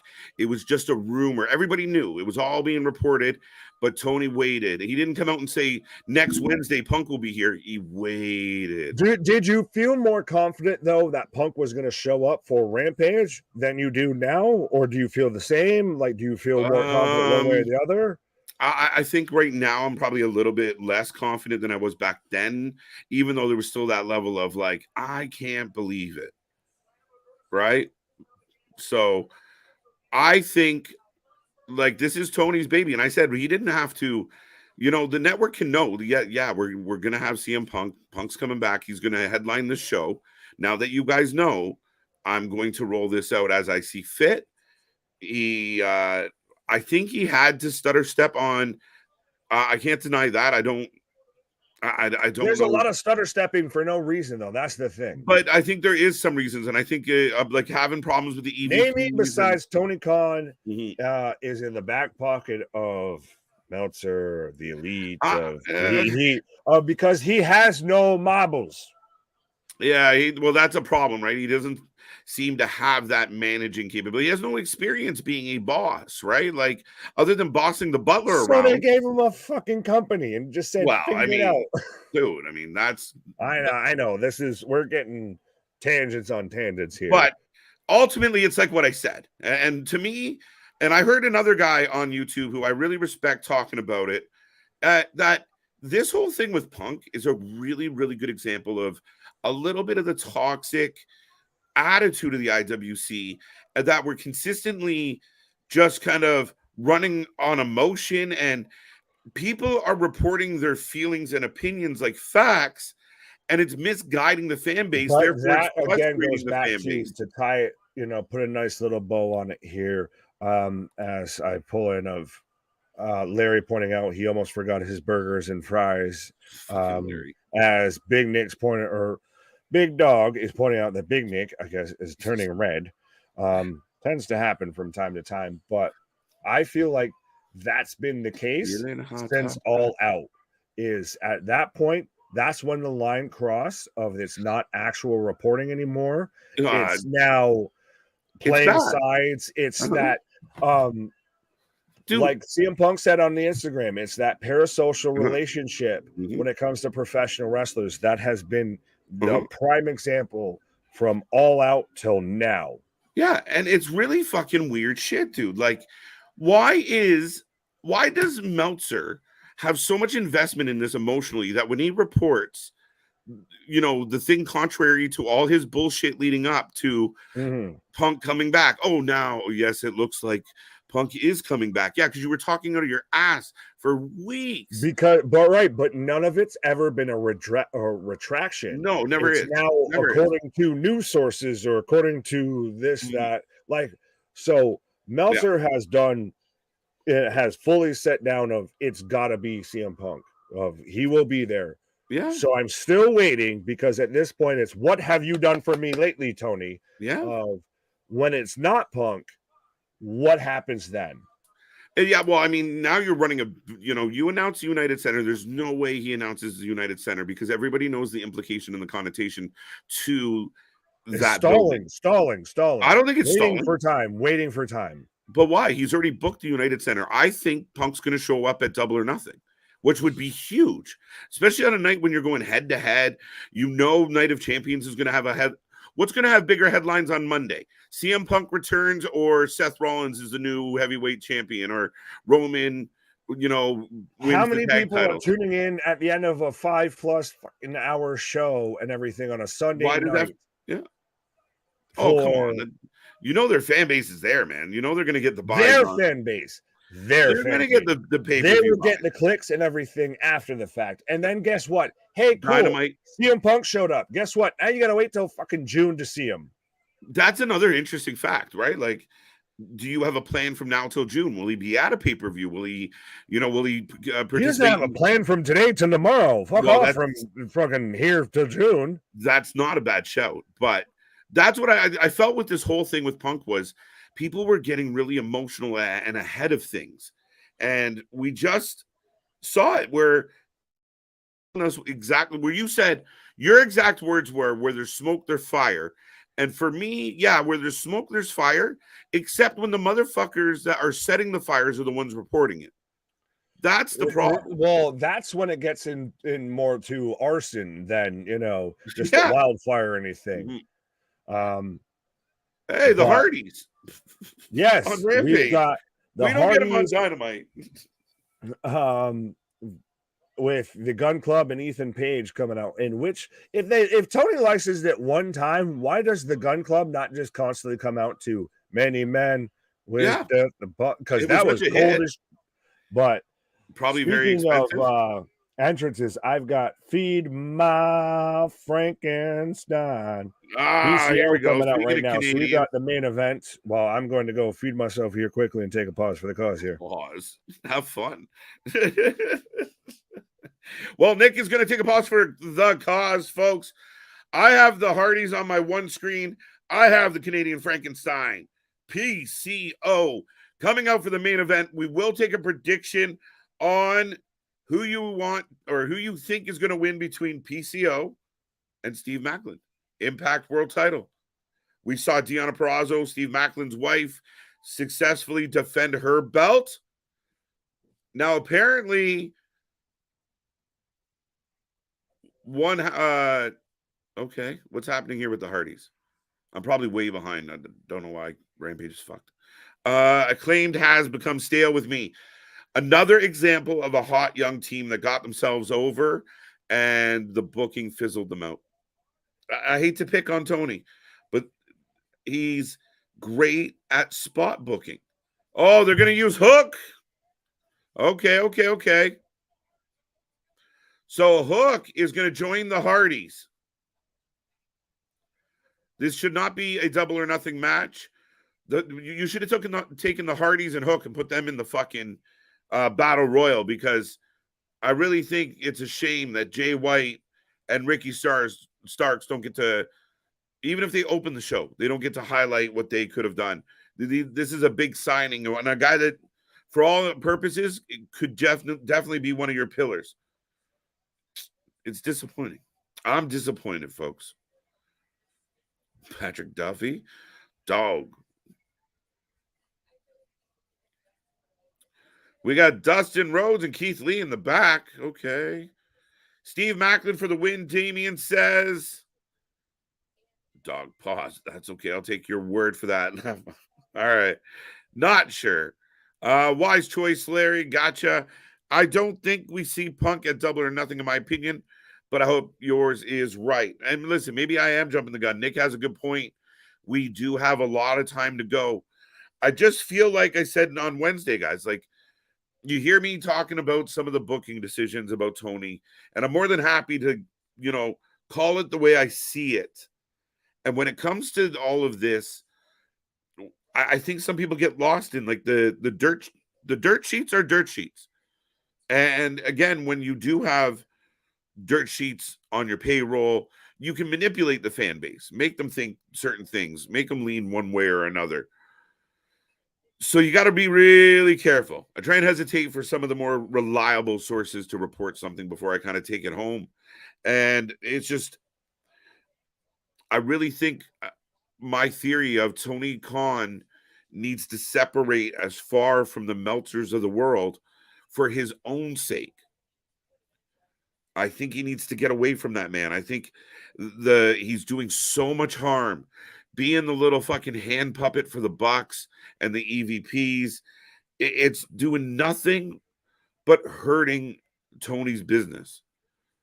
And right now we get ding, ding, ding. PCO taking Macklin up and over right away, folks. All right.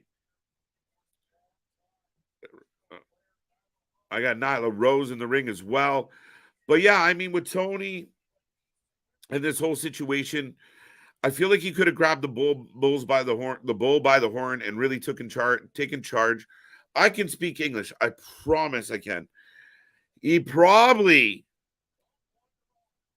had a chance to take control of everything.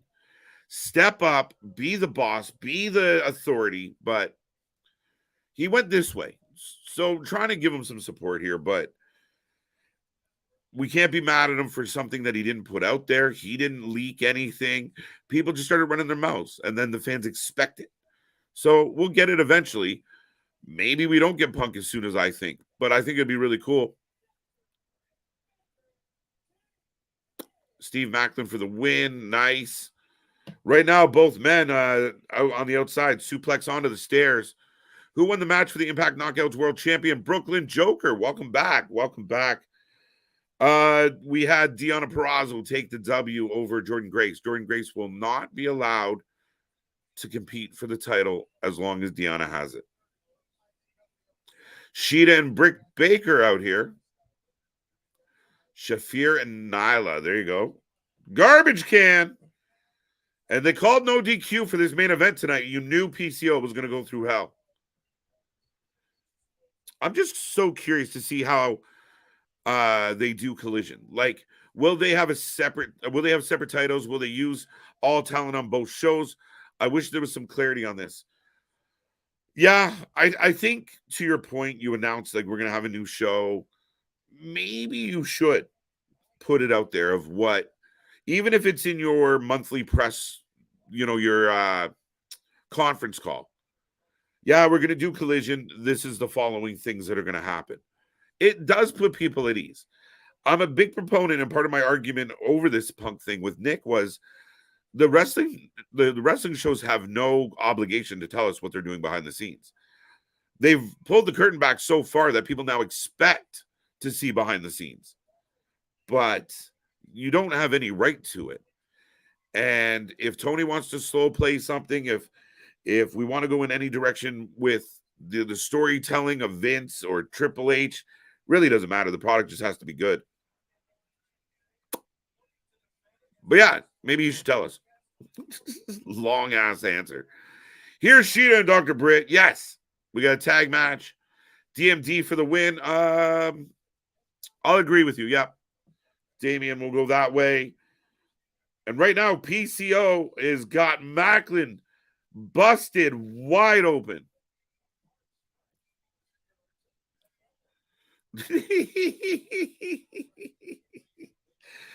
And then they do stupid shit like that. And what do I even say? Fucking A. Oh, yeah. Speaking of fucking A, let me go back up here for a second. Somebody was taking pot shots while I was on a break. We're going to scroll back up. Where is it? Nope, that's something about a bulge. That's not what I was looking for. Where's my comment? And right now, Macklin is just gushing, folks. Bleeding profusely from the head.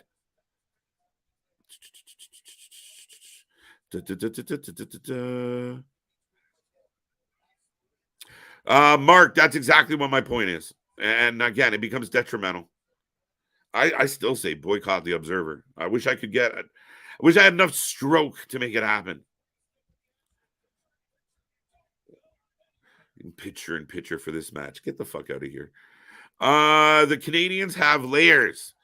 Thing was great considering Shrek's voice actor is a maple syrup sucking hose head. He's 100% a maple sucking hose head.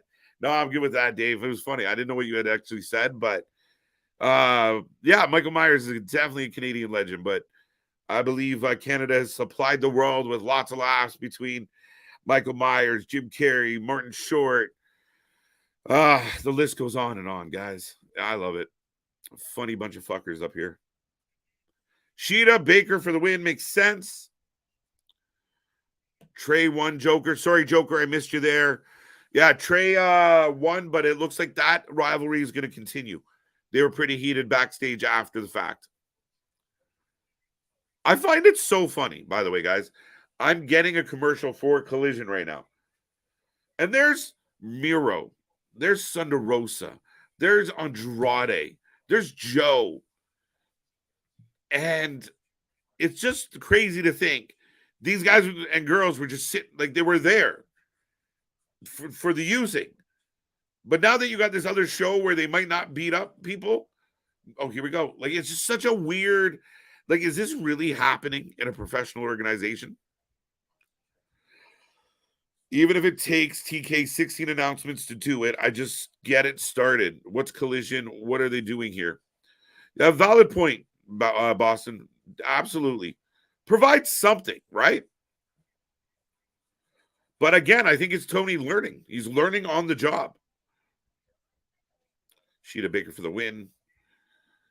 Taking Pac as the Joker in the Rumble. A lot of people are speculating that. Smile Mark. Not a bad show. Oh, that's true. Would you bring him back sometime around now to build towards Wembley, maybe? But I don't know. I don't know. Is this the way to get the title off of Orange Cassidy without pinning him? Like, everybody in the ring just picks him up, throws him out. Because he's, we can't deal with it. What if CM Punk is in that? You know what's better than winning the world title? Beating Tony's favorite wrestler for his title. I'm down. Brooklyn. Damn, Macklin is bleeding like he's in a death match right now. And he's got a PCO in the tree of woe with a garbage can on his back and just spears him flat out. Caves in the trash can. One count. And yeah, Macklin, Jesus Christ. Excuse my language.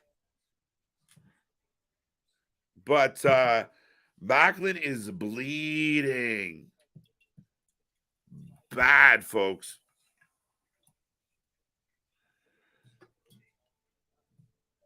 Like, it's rolling down this man's face. I'm not sure if PCO's bleeding or he just has Macklin's blood on him, but I'm pretty sure. Is that a staple gun? Oh, no. I was way off. Oh, no, it is a staple gun. He's stapling his face.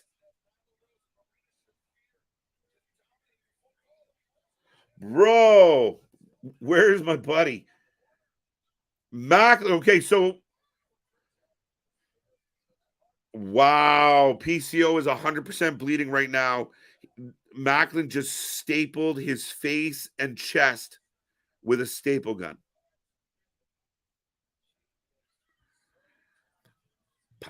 There you go. Collision, the island of disgruntled wrestlers. Absolutely. And I think they're the better wrestlers in a lot of cases. I'm really optimistic we could get really good matches. But what happens internally when wrestlers, like, what if you're on Dynamite and you really, really want to go over to Collision? Could you just go smack somebody? Would they, what happens then?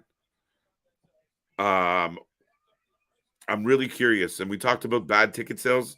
Nick, I mean, they're doing a bunch of shows in Canada, and I know we love our wrestling, but Saturday nights, like, we're very much a cottage, cabin, camping, get out and do shit in the summer.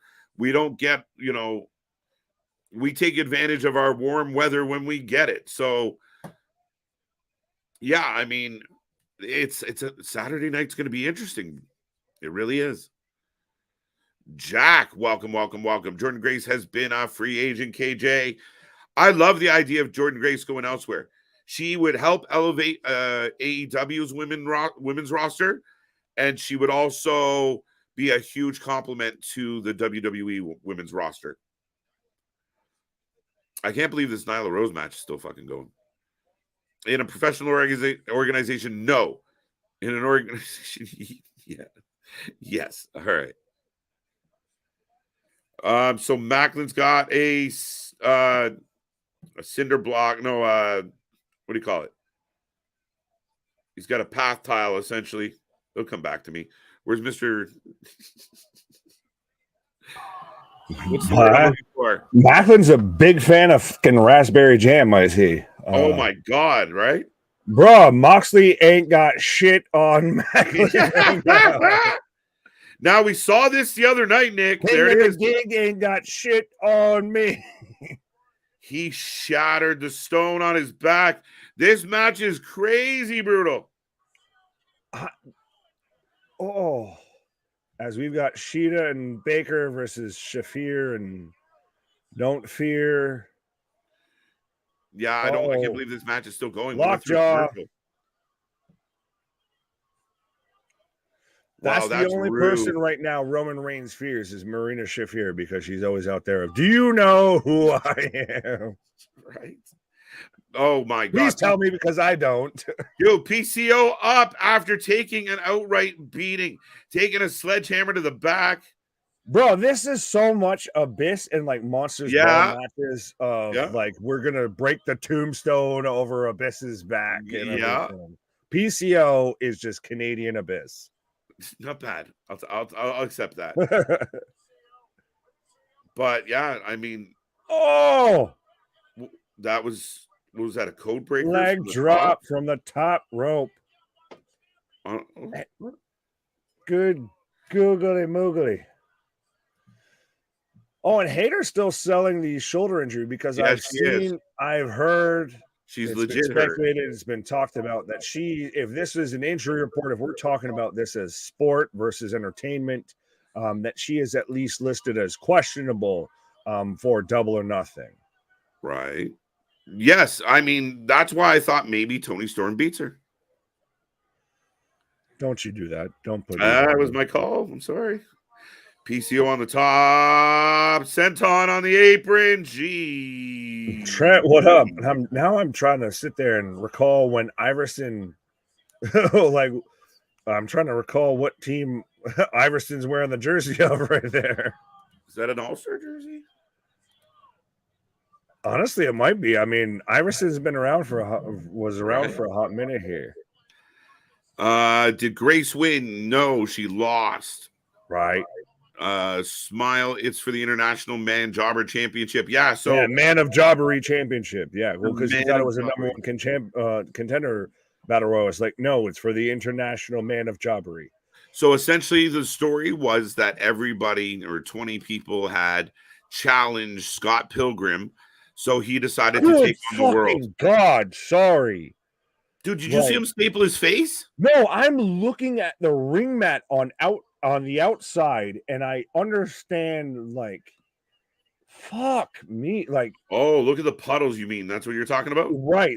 I get I'm waiting for the black and white, like when Lesnar gushed himself and when Bobby gigged himself unintentionally, but there's puddles, getting skipping through with rain boots on, puddles of fucking blood on the black mats on the outside of the ring here right now. Concrete slabs was the word I was looking for. Thank you, Jason. There you go. Now we got cinder blocks. Who's stapling who? So Steve Macklin grabbed a staple gun, stapled PCO's face and chest, legit. Bro, it's literally who has more of the crimson mask right now. It's crazy. Borderline disgusting.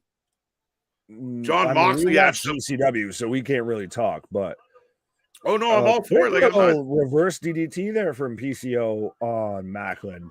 As PCO's now, he who sets it up must go through it. He's setting up the bridge of cinder blocks here. Oh, I see this going to where we're gonna get the little either the moonsault or the little non-ton bomb, the maple leaf bomb here. Through the cinder blocks. This man's having to pull out extra cinder blocks. When in a professional wrestling match outside of GCW or some mud show fucking shit have you said they need to pull out more cinder blocks? Yeah, get more cinder blocks. We need more cowbell. Let's go. Right. I have a yearning for blood. There's cinder blocks. Oh no! Macklin set up on the cinder blocks, and he's gonna miss. Well, oh no, oh, Macklin with a KOD onto the cinder blocks that didn't break. Oh, and then again, that's how you do a paradigm shift, John Moxley. That's how you do a paradigm shift. Right. 1, 2, Damn. 3, Moxley. Dude, Macklin. The man gigged like Moxley, so pardon my confusion. Good God. And if you want to set the tone as the new champion around Impact, that was a great way to fucking do it. Yeah, with a blood transfusion, that's a fantastic way. Go all out, bro. Sometimes you don't need to go all out. Can we get a medic to stop the bleeding here? Like, what did he gig himself with? Like, main event. Yes.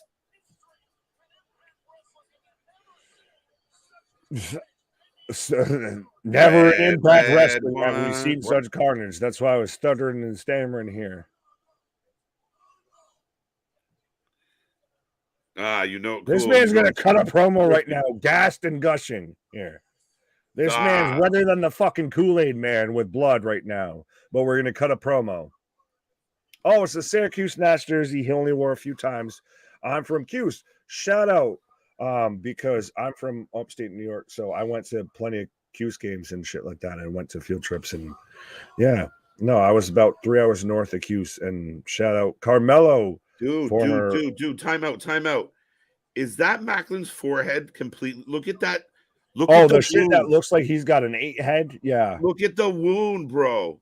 Bro, this man has got more fucking folds than like a French bulldog or like a Pekingese and shit like that. Like, and he's calling Scott D'Amore out because the deal is Scott D'Amore has to put the belt around his waist because Scott D'Amore doesn't. And the bandage around his fucking forehead or start laying in the stitches or something because this man's like, he needs some gauze. His face. I think PCO was stapling his face to try and keep it together because now this man's shit is just falling apart here. If this man gigged himself beyond the hard way, this man's like Treehouse of Horror shit.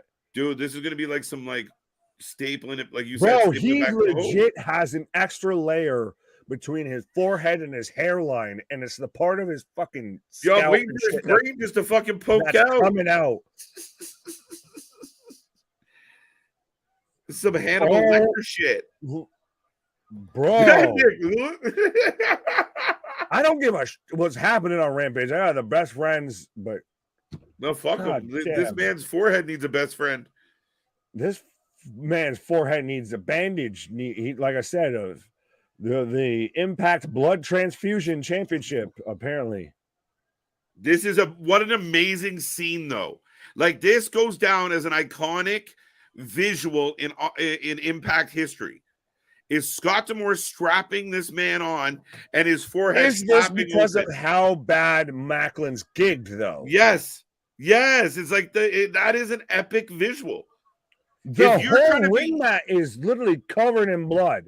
Like this looks like you watched 18 UFC events with the amount of fucking blood that's on this canvas and everything right now. Unfucking believable, man.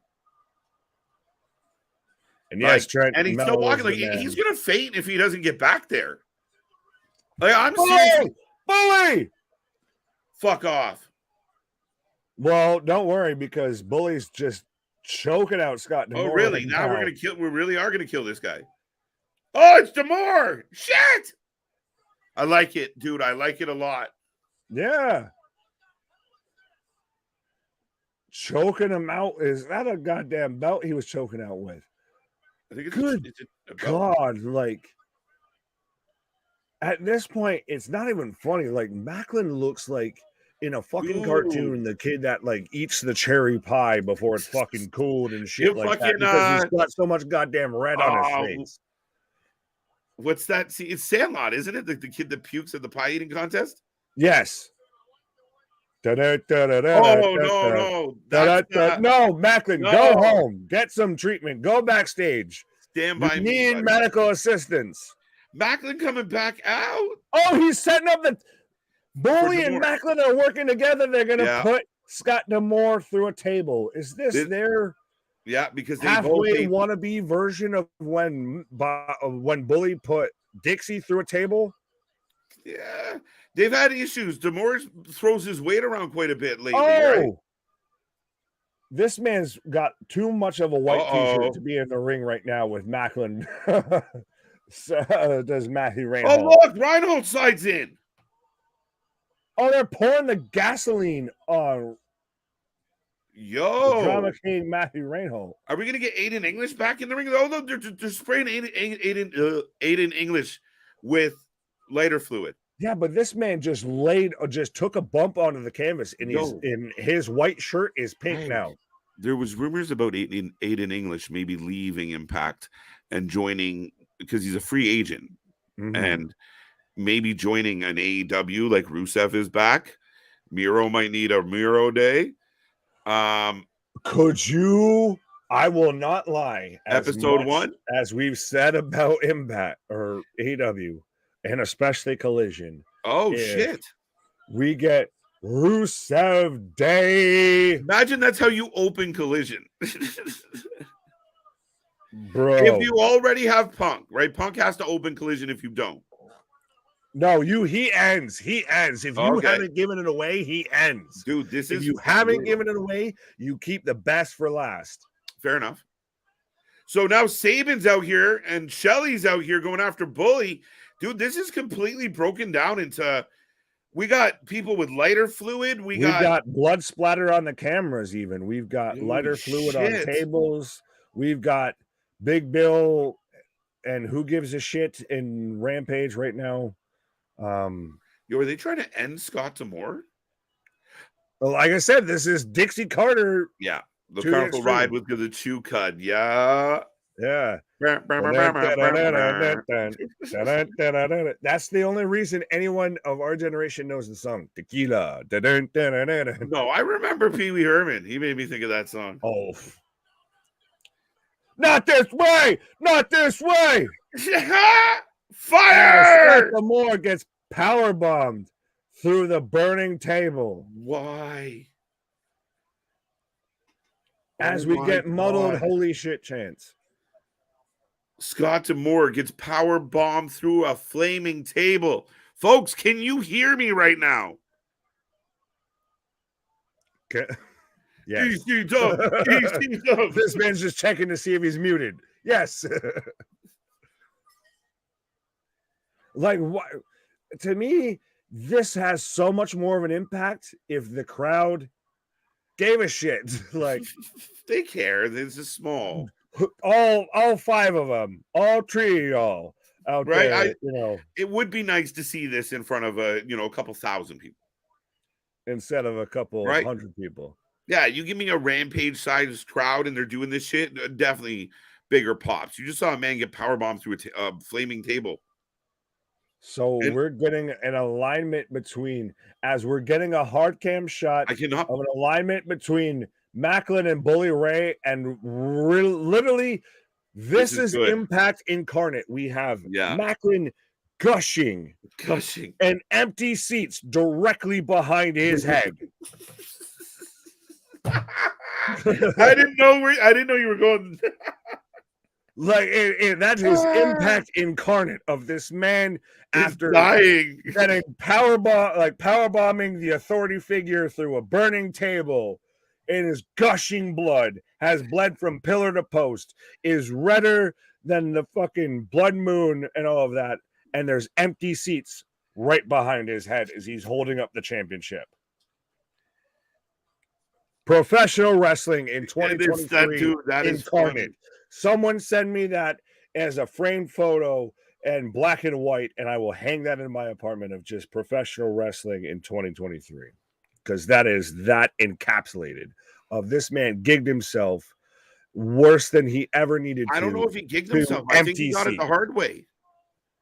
If he did, then he needs to fucking file a lawsuit. There's no way he put that fucking crater in his fucking forehead on a gig. Like, unless he was just like Hulk smash. I don't know. I mean, Brock did it, and Brock's got a fucking scar. Yeah, but Brock did it the hard way. Moon Club, but I do like that. If we literally just ended it with it went. Well, no, it ended It went to the title package and everything. You thought the show was done. It cuts back quickly to Bully saying, "Do you know who I am?" And then Macklin holding up the belt, gigged as a fucking Swedish fish, saying, "You know exactly who the hell I am." Flaming tables, random. Listen, tonight was called Under Siege. And at the end of the show, it looked like there was a fucking siege. Didn't look like 2 or 3 men left that match. Well, I think after this show, I think PCO and Macklin might have to go under anesthesia to fucking seal their fucking foreheads up and everything like that. That Macklin gash, guys, if you are not watching Impact or you didn't catch it, I highly recommend seek out the picture of Macklin's forehead because he looked graphic content. He looked like his toupee got lifted. Right. This man got a toupee lifted. This man got scalped halfway here. Lost signal. His toupee got lifted and he wasn't wearing one. Never mind. Lost signal. Later. Yeah, that's one of those matches I'll go back and watch again. I mean, D'Amore, I found it interesting because I felt like Scott D'Amore was used as the mouth for PCO. PCO doesn't talk, right? So you let D'Amore come out and kind of Frankenstein normally doesn't talk outside of grunts. So yeah. So what a crazy night. Alex Shelley runs in. D'Amore has been picking on the deal was he had to strap him on. Nobody saw Bully coming. Now Bully and Macklin together. Like, this was a big night for Macklin. He won the belt, not maybe the biggest name guy to have that belt, but he wins the belt and he really establishes himself tonight. Oh, I think, he's been establishing himself. I think this was a solidifying moment. Yeah. And that's what, again, speaking of the wound of that's what he's hoping happens with that wound of things start to solidify and, callous over and everything. That visual of D'Amore wrapping the belt around his waist and him just covered in blood, it gave me like Dana vibes where he's whipping that strap on some UFC fighter that just got his face mushed in and held onto the title. Like it was that kind of visual. Over a guy that wasn't supposed to win it and that sat there and outkicked his coverage of literally put in the fucking work and showed what a fucking badass he is. And then he's got to reluctantly put the strap around him. Yeah, that's and it. We cut from that to Best Friends versus Lee Moriarty and we went from outright blood. How the turns have tabled. Folks, we will take a rating out of 10 for Under Siege tonight, man. I kind of really enjoyed it. I thought my rating was going to be pretty average. The last 2 matches were real fun. Your rating isn't under. It isn't Under Siege right now. No, my rating's not Under Siege. I think it's going to be a good, all right rating. Dally-Pool, what? Snog, marry, avoid, what? Oh, I get what you're trying to ask there. Snog, marry, avoid. I like that. I do like that. It took me when I was like, "What? Are you Dutch?" This comment, and then I was like, "Oh, wait a minute." I want to know where you're from, Dally-Pool, because that is awesome verbiage. There we go. So answer the question then. I hate this so much publicly. Sable gets X'd. Mary. The other 2 is the coin flip. I'm right there with you. It's coin flip. Mary Tory and Snog, as he politely put it. I was going to say, do you want to be in the Hall of Fame last year or this year? Right. Folks, the wrestling rolls on. We do have Rampage. There you go. Good old Irish boy. Thank you for being here. Thank you. Top of the morning to you. Right. It's offensive as fuck, probably. Big Bill picks up the win. Again, offensive as fuck. Yeah, speaking of offensive, Big Bill. I mean, I think you can do something with Big Bill.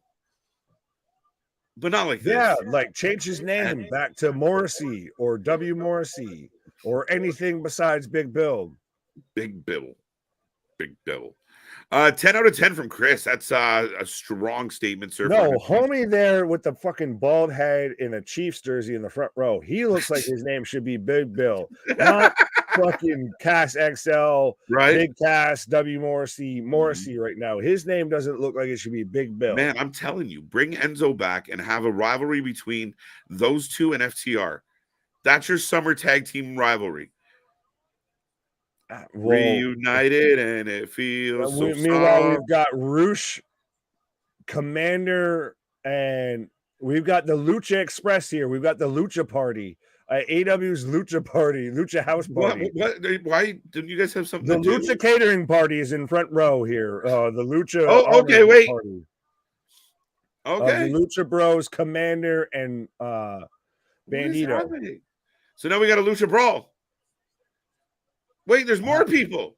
Now we've got Kip Sabian and the Butcher and the Blade. Are all these dinks in the fucking international title thingy? Yes, most likely. Fuck. Yes, Yeah. actually, yes. I will confirm. Yes. Yeah, Shag Me running. That Now show you're gets just getting into 9. Irish and everything. Okay, last one: Stong, Mary Avoid, Jim Cornette, Eric Bischoff, Vince Russo. Flip Eric and Cornette, and we're good. Can I kill 2 out of 3? I think I'm gonna marry Eric. I'm sorry. Really? You want you're a big fan of Montana? You want to be out there? You want some cowboy sugar honey iced tea? I just don't think I could listen to Cornette for the rest of my fucking life. And Vince Russo, well, honestly, I mean, I can't really. This is a funny topic. Compared to the man, so I mean, I kind of have to. But man, I'd listen to Cornette stories. I love listening to Corny, but I mean the idea of like forever. Forever. I figure like Eric will have some quiet time where he just sits back and thinks about the good old days with Hogan and Nash. Yeah, but you couldn't ever call him on his bullshit. Oh, here comes Limitless. Debating more about this than the other one. Yeah, right. The other one just accepted. The other one was just like, well, yeah. This one's like, wait, no, I'm stuck with them. Like, dude, this is 100% like, dude, you kissed terrible. Wait, I wasn't trying. Wait, you were trying? You were trying? Oh, God, I kissed Jim. Speaking of you were trying, we have Dustin and Keith Lee coming out to break up Brian Cage. Damian, you're yeah, this is literally just, hey, how do we get all of the people in the Battle Royal on TV before the show? And now I see why the fans left. Because if this is what you had before you still had an hour of Ring of Honor, why am I here? What I found funny was Tony being like, I'll give you really good Ring of Honor matches if you stay through Rampage. And a big chunk of the people are like, fuck no. I've got free bacon. I've got free Colombian marching powder for everyone who stays. Whoa. No, that's what they did for the Lady Frost gimmick. It was just that dripping down and everything of why they made it seem like it was snowing in the arena and everything. That's what perked everybody up and kept them awake and everything. That's accusations. Yet to be found accusations. Right. What is this? I don't know, but I've got a countdown for Double or Nothing.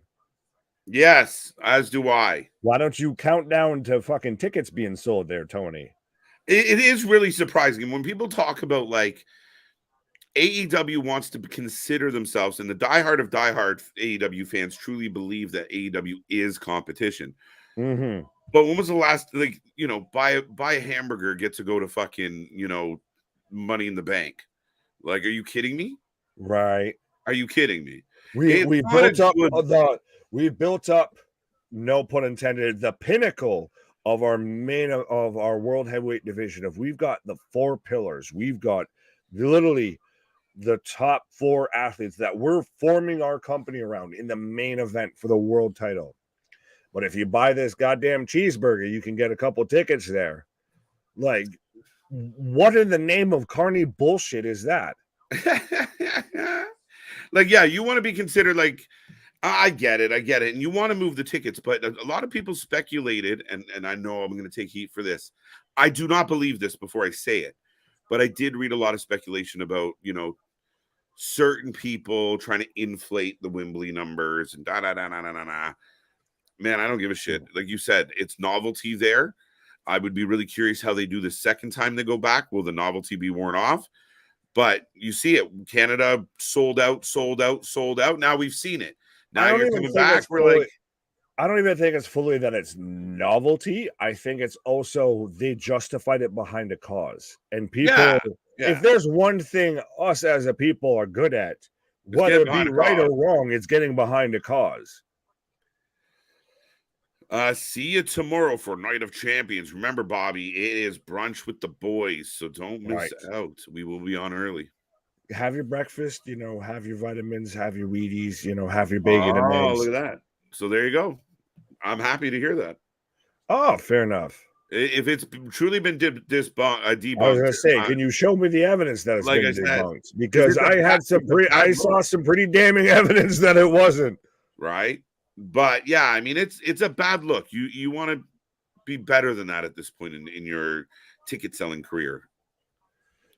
Well, and at the end of the day, does it come down to the fact that it was believable, even if it was debunked, that you could see it happening? Because guess what? It hasn't sold out. Wembley, we're still, oh my God, they're selling 70, 80,000 tickets. They're selling more tickets than there are seats in the arena, folks. Yeah. Meanwhile, Double or Nothing. Spare some change. Like, it's interesting, Nick. It really is interesting. But we did talk about, like, you kind of want to see Tony, okay, stop with the craziness. Because, like, a lot of people felt like Double or Nothing was a bit of an afterthought. Like, it kind of got lost in the shuffle here of the big news was Wembley. The big news is All Out. The big news is Collision. Oh, shit, we got to throw this pay-per-view together. Kind of feels like it on paper. Right. And, well, there's some of these that I find hilarious. And I think I kind of love our audience. Well, click away, man. Wait, did you say cheeseburger? You're making me hungry. Said cheeseburger. So, cheeseburger. So, the burger? The cheeseburger? The burger. And then, last one, Bianca, Ripley, Becky. Becky, Ripley, Bianca. Mommy as wifey. Pause. Yeah, I mean, Right. yeah, I think Becky. Yeah, okay, I kind of agree with you. We'll go with that one. Fair enough. All right, what do you think of the chat of Omega is better than Peck instead of Perk Angle? Peck Angle. Yeah, Perk Angle. Kurt's one of my Perk favorite. Angle could outdo Superman, Batman, and the Flash probably all at the same time here. So yeah, listen, Kurt Angle will go down as one of my top 5 of all time. Like, I absolutely adore Kurt Angle as a wrestling talent. And I mean, I don't even know how you compare. It's just a different style, different time. It's so hard to say. But you're talking about a guy who does a shoot wrestling match with Brock and beats him. Right? Like, he beat him in a shoot wrestling match. Won an Olympic gold medal with a broken freaking neck. Yeah. But yeah, I mean, listen, Kenny's not bad. I think Kenny gets held down by his friends sometimes, but there's so much talent to that guy. Right. Damien out here letting us know. GCW just started, by the way. Well, congratulations, Damien. You can let us know what happened. Jason, get ready for more violence tomorrow in the Cody versus Brock match. I don't think it'll be anywhere near as violent. Endeavor wants more violence, and they want Monday Night Raw to be adult themed.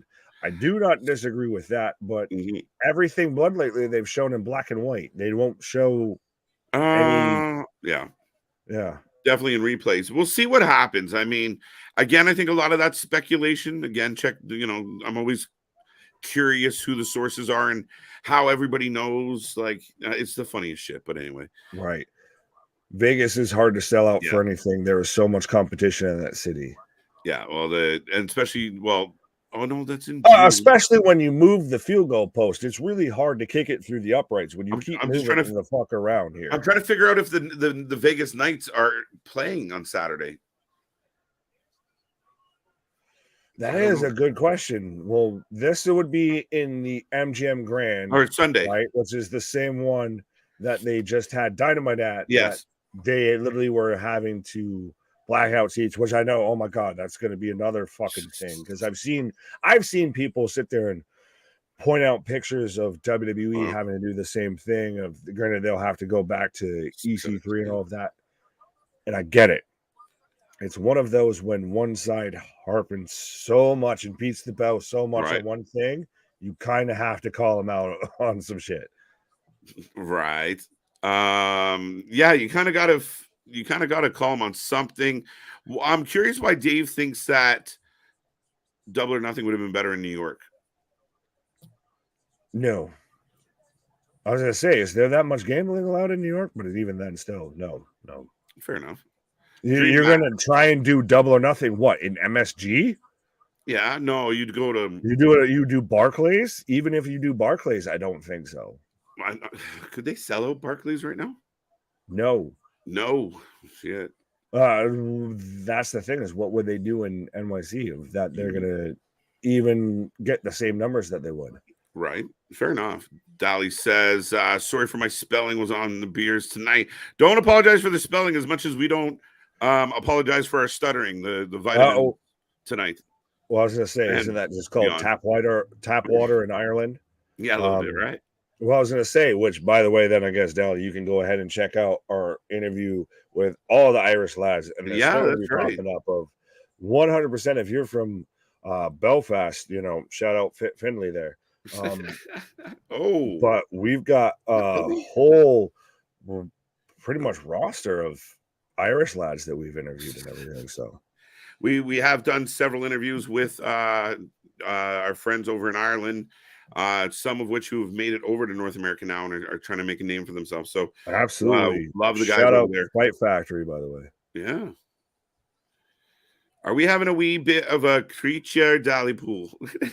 A wee bit more than a pint, maybe? All right, I know I just talked about us being halfway an Irish, I guess, podcast here or an Irish channel or favoring the Irish, but we went full Irish here. Full Irish. You never go full Irish. Go full Irish. Oh, they're at T-Mobile, eh? Okay, so yeah. They're at T-Mobile? Hold on. Let me challenge this here. No, I believe that sounds about right. I swear to God. No, T-Mobile. Is T-Mobile in Vegas? I thought T-Mobile was in LA. That's where the Knights play. Is it not? I could have sworn they were at MGM Grand. Let's find out. No, you know what? Now you might be right on this one. I'm wavering. I've looked at way too many graphics this last couple of days.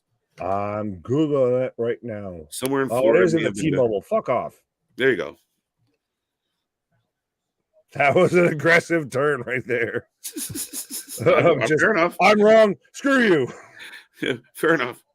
Double or Nothing in Atlantic City. Dun, dun, dun. They're fair enough, right? The intros just woke up this morning and got yourself. Hilarious. Was SmackDown better than Under Siege? No. I give Under Siege a solid like 7.8. Really? Maybe I never got this question answered from you because you've watched more of the Impact recently than I have. Mm-hmm. Is Trinity still rusty in the ring or what? Because that was literally like Hurricane Rana to the outside, pause for the cause. Drop toe hold, rolls out of the ring, pause for the cause. Like, I don't know, because you assume if you're going to try and make this comeback and you want to put yourself in the best light, you're going to want to come out and have a really good match, but it never materialized. Like maybe not enough chemistry between her and Giselle. I figured they booked her against Giselle because of Giselle's experience. It looked awful. Like, very slow. Even the small crowd they had wasn't very into it, considering she's such a big name. Rampage gets a 2 out of 10. I can't give it a rating. I didn't watch it. I didn't care enough to.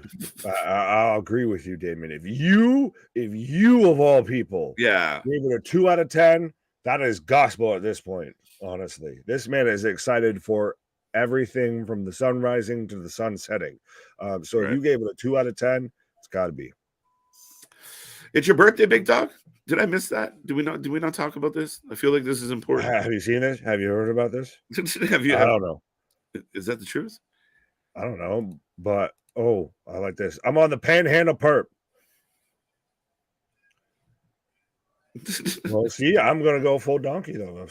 We can stay up late talking manly stories, and in the morning I'm making waffles. I'm making waffles. Oh fuck! I love that movie. I don't care what anyone says. So Tomorrow, it's still a trigger to me of though. You can't start somebody. no, you can't.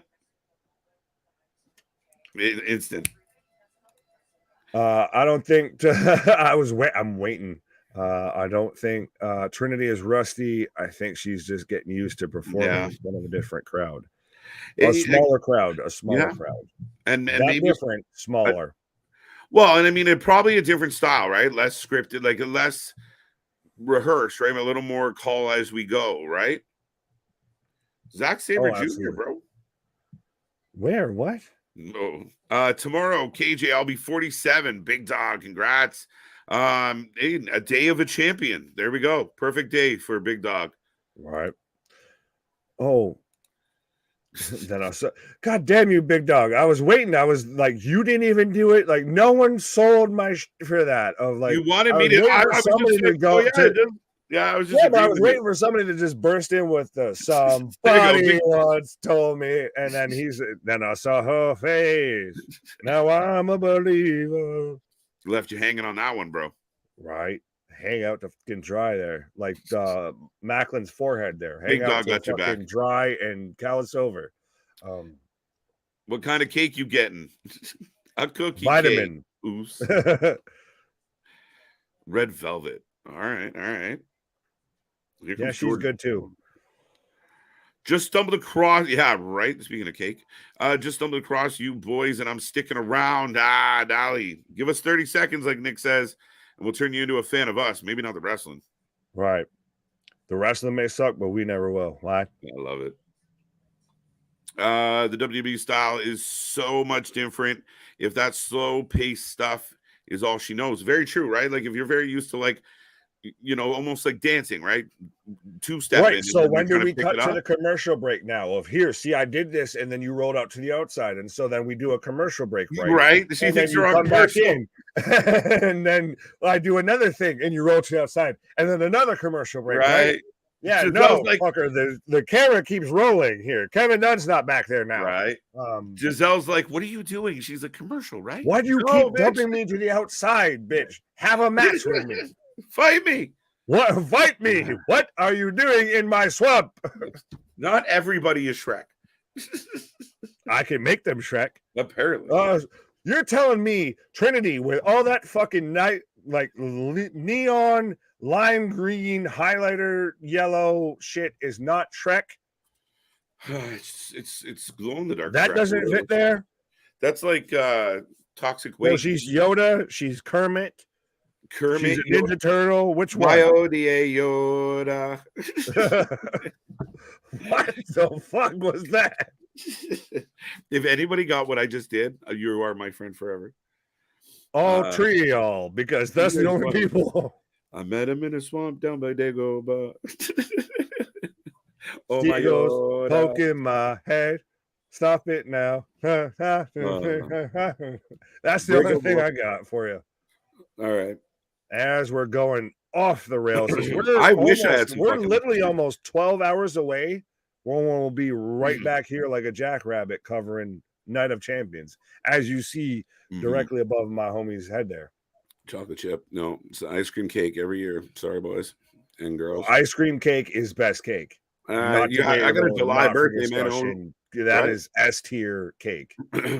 It does now, but does it count as cake or does it count as ice cream? Because it is both technically. I count it cake. I think once you build it into the shape, I'm going to rule on. Once you form the ice cream into a shape, right? Like if I form the ice cream into a hamburger, it is thus a hamburger, right? Like if it was made of ham but the same shape, it would be a ham cake. It would be a ham. Is that where we're going now? Here, Danny DeVito with the rum ham. That's funny shit. But I don't even know where we were going with that. No, well, Damien asked us a question. Out of the 3 pay-per-views this weekend, which are you looking forward to the most? Hey, listen, truthfully, I think the one that has the most intrigue for me is Night of Champions, Nick. Facts. I thought I was going to be kind of the surprise with that, but I agree with that. To me, it's the least predictable, but like it tiptoes that line of it could go be really way, flat. but could also be very predictable. Mm-hmm. Double or Nothing. And again, it goes down to a bit of what have you done for me lately, Tony? Yes. Like the goodwill has run out a bit. That has run dry. A little bit. I think for me, Double or Nothing has the most potential. Because I think Double or Nothing can blow our fucking socks off if they get it right. But that's because you expect shit out of it. What's that? But that's because you expect shit out of it. Yeah, like on paper, you're like, So we'll see. And I mean, I really think that Battleground will be a nice surprise. I think it's going to be a really strong night. Well, that's another thing to consider is what does Battleground leech away from Double or Nothing? Yeah, I mean, how many casual fans go that way opposed to that way? What happens when we have Collision in a couple weeks and we've got, say, a premium live event? Like, say, I think that's a non. Wait until we get Collision going head to head with Money in the Bank. Right. And look at those numbers and then tell me what competition is. Well, yeah, I mean, that's going to be a really interesting factor. But what if, Nick, the show starts turning out, like even on a Saturday night, they're doing decent numbers, like, you know, between 800 and 1 mil. Like they're overachieving. They do dynamite numbers. Like that. Yeah, like imagine. What would the buzz if they do that out the gate? Hey, congratulations. Guess who's the new tag team champions on Collision? Carry on my wayward son. Right, no fucking kidding. This is the best stream. People are real. Vitamins are real. Wrasslin is real. Larry, I gotta fucking. It's still real to me, damn it. Right. For a second, I was like, we're real vitamins. I was like, what the fuck? Have we smoked that much that we've become the vitamins? We are the vitamins. We are the vitamins. We're not even talking about wrestling anymore. I say here and now, you're an all-star. Oh, we're going back into this. Get your game on. Go play. You're finally saying it a little. All right. You might as well be walking on the sun. I'm about to listen to Smash Mouth. Why? Nobody solid hour and probably piss my wife off. Of an L on her forehead. In the shape of an L on his forehead. Well, you're Tony Khan and the wheels. Don't stop coming. And the stories don't make sense. Right. That was a good Someone show. Do that. Someone make a fucking all-star song or AEW AI Tony Khan All-Star by Smash Mouth. Yeah, can someone? And I will download that. I will do everything I can to promote that. Again, yeah. Can somebody go get Tony Khan? Like, do like the deep fake. Get us an AI fucking. No, I bet you can clip it together right now. I bet you. Oh yeah, probably yeah. Before. Dom Mysterio, Darby. Duck, goose. I shall consider ice cream cake, KJ. We shall see. I love me. I got a July birthday. It's hot. I want ice cream. You have that. Yeah, that's what I'm mad at. Grown ass kid. What can I say? With ice cream cakes, they don't last as long because they're delicious. Fucking delicious. You know what 50 said about fat kids and cake? We love them. Mm-hmm. Let's keep going. Night of Champions for sure. It's the only one that counts for me. But let's watch Double or Nothing open-minded, big dog. This is a vitamins question. If I've ever seen a vitamins question. How did they figure out what color red and the texture of velvet tasted like anyways? Well, you smoke enough and you'll get there. I can taste colors, man. If Night of Champions snozberries taste like snozberries. Right. Right now it's funny. I got Adam Cole and Jericho in such a weird situation. Am I wrong about not wanting a contract signing for an unsanctioned match? Like they should be so mad at each other they can't even be in the same ring. I saw a bit of your rant about this and everything, which I didn't rant. Lawson, what up? Big Dog of KJ and Nick are surreal. Or you into sure of which one of us shakes like Shanky there and everything. But to me, the only way I could see it be a contract signing or anything close to that, like would a liability. be AEW wiping their hands of whatever happens. Oh, okay. That's the only way I could see it making any bit of sense. But then we turn around and are we this late in the video that I can actually say his name and everything? Of the suicidal, the homicidal, the genocidal. Dude, I popped, man. The minute they said homicidal, like what the fuck? Right, but out of left field. Doesn't mean it's good. Sometimes, listen, what's the fucking baseball movie to where the ghosts start walking out of the cornfield? Field of Dreams. Field of Dreams, right? Cool.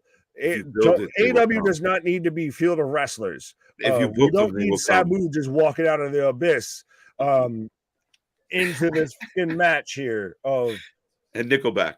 Sabu has enough controversies going on, and I've seen people speculate of certain things that Sabu has put out there publicly that might make him a big fan of Tony Khan, or Tony Khan might be a big fan of him. Of things that they might share in common, and it's not working for ECW, and it's not being in the wrestling business. So to me, it's just why. Like on one hand, it's great to see Sabu. Mm-hmm. I won't fault that, but at the same time, why? Wait, did you pause? No, I finished my sentence. Okay, I do stop talking from time to time. Sorry, it does happen. It is rare. Shit. My brain was registering for a second. I hear quiet. I think it's your turn. It's like, wait, no, am I deaf? Have I lost my hearing? Turn it off. Yeah, I mean, we talk about this all the time, where we try and be as unbiased as possible, and the diehard AEW sympathizers are just like, it's Sabu, so it's good and we love it. But then they'll be mad of, well, they never explained Brock and Cody to us. But this shit happens and they're like, oh, it's okay. Call a spade a spade. Like, Sabu makes no fucking sense. He's 58. He's put himself through wars, literally. Like, what the fuck? And he just scared everyone away. Now he's an enforcer in an unsanctioned match. This man's just going to be throwing steel chairs at everybody. Now, let me be a pain in the ass complicated with this question. So can you pause? Because I want to quickly bring up, because now I see people saying to defend AEW on this of, well, everyone liked Sabu until he showed up in AEW. No, we forgot about Sabu. But anyways, go ahead.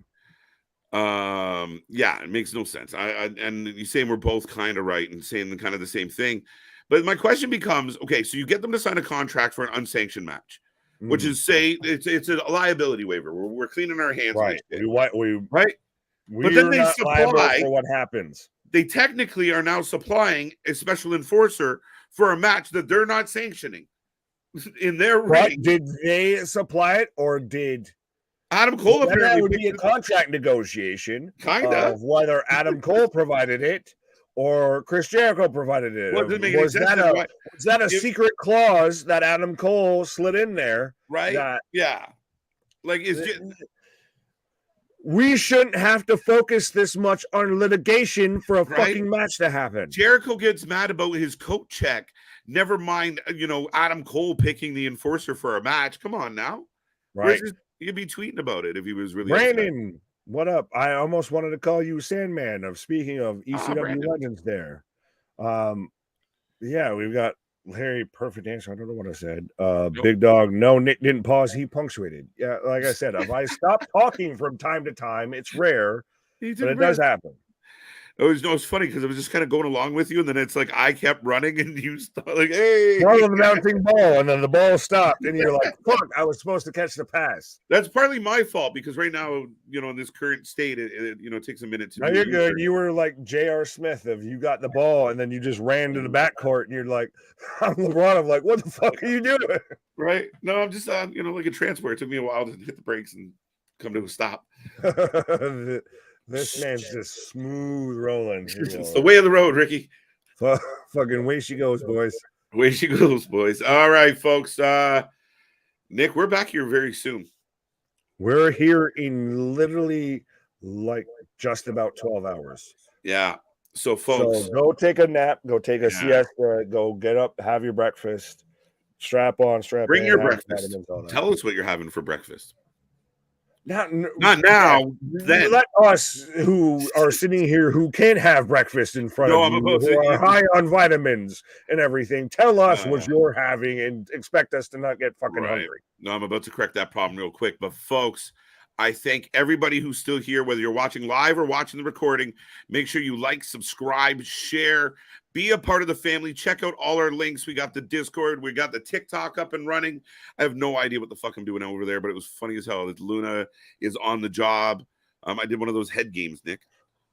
Oh, I don't. I should probably try and get TikTok. I know is Karen Cross. If I'm out here pulling tarot cards here. But with all that being said, folks, check out all of our stuff below. If you're feeling nice, your comment, we'll get to it tomorrow. What one? No, he's. Oh, I didn't want to throw you off, but he's asked a couple times. Oh, we missed that. Okay, well, we can answer that real quick. Go. In order, Dominic, Darby, or actually, I can hear myself, by the way, but I'll say Darby, Dominic, Hook, Sammy, Jungle Boy, in that order. I'll second that. Reginald, I will agree. Your scripts now? No, yeah, right. I'm having a pint of Guinness for breakfast. Well, that's I was gonna say, is that breakfast, lunch, and dinner in Ireland? That's kind of just tap water. Bacon burger sliders for breakfast. You and making me hungry. Yeah. What was the match tonight at Under Siege? The main event. Macklin versus PCO. The main event. I liked a couple of the matches. I thought the X Division match with Chris Sabin was really, really good. But the main event was just such chaos and such, and even the aftermath. It was outstanding. I mean, Macklin's head. I can't wait to see the pictures. As morbid as that sounds, but that man got gashed. Right. If you ain't bleeding like, as this man's taking an unintentional pause for the cause, or I'm muted or something. But if you ain't bleeding like Macklin, you ain't living. Good night, boys. Mick. Hey, Nick, can you tell me what really happened today? What did he do? I need to know. Who did? What, where, when, and why? Inspector Clouseau, you're showing up here with half the clues here, I feel. If you want to know about what, I don't know even what you're going on about. So, the only thing that Sabu and Tony have in common was probably what they used, the same brand of curling iron. Fair enough. KJ, you there? Good night, fellas. Peace. Fair enough.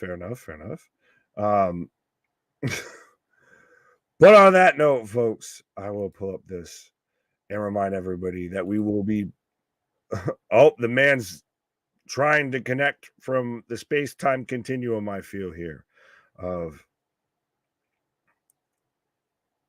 I'm going to try and keep talking to see if he shows up. Are you there, sir? Hang. I'm trying to hang. I feel like I'm starting to hang myself here. Pause. Dude, split window. Speaking of split window, your background looks like split peas. We're going back like fucking Shrek.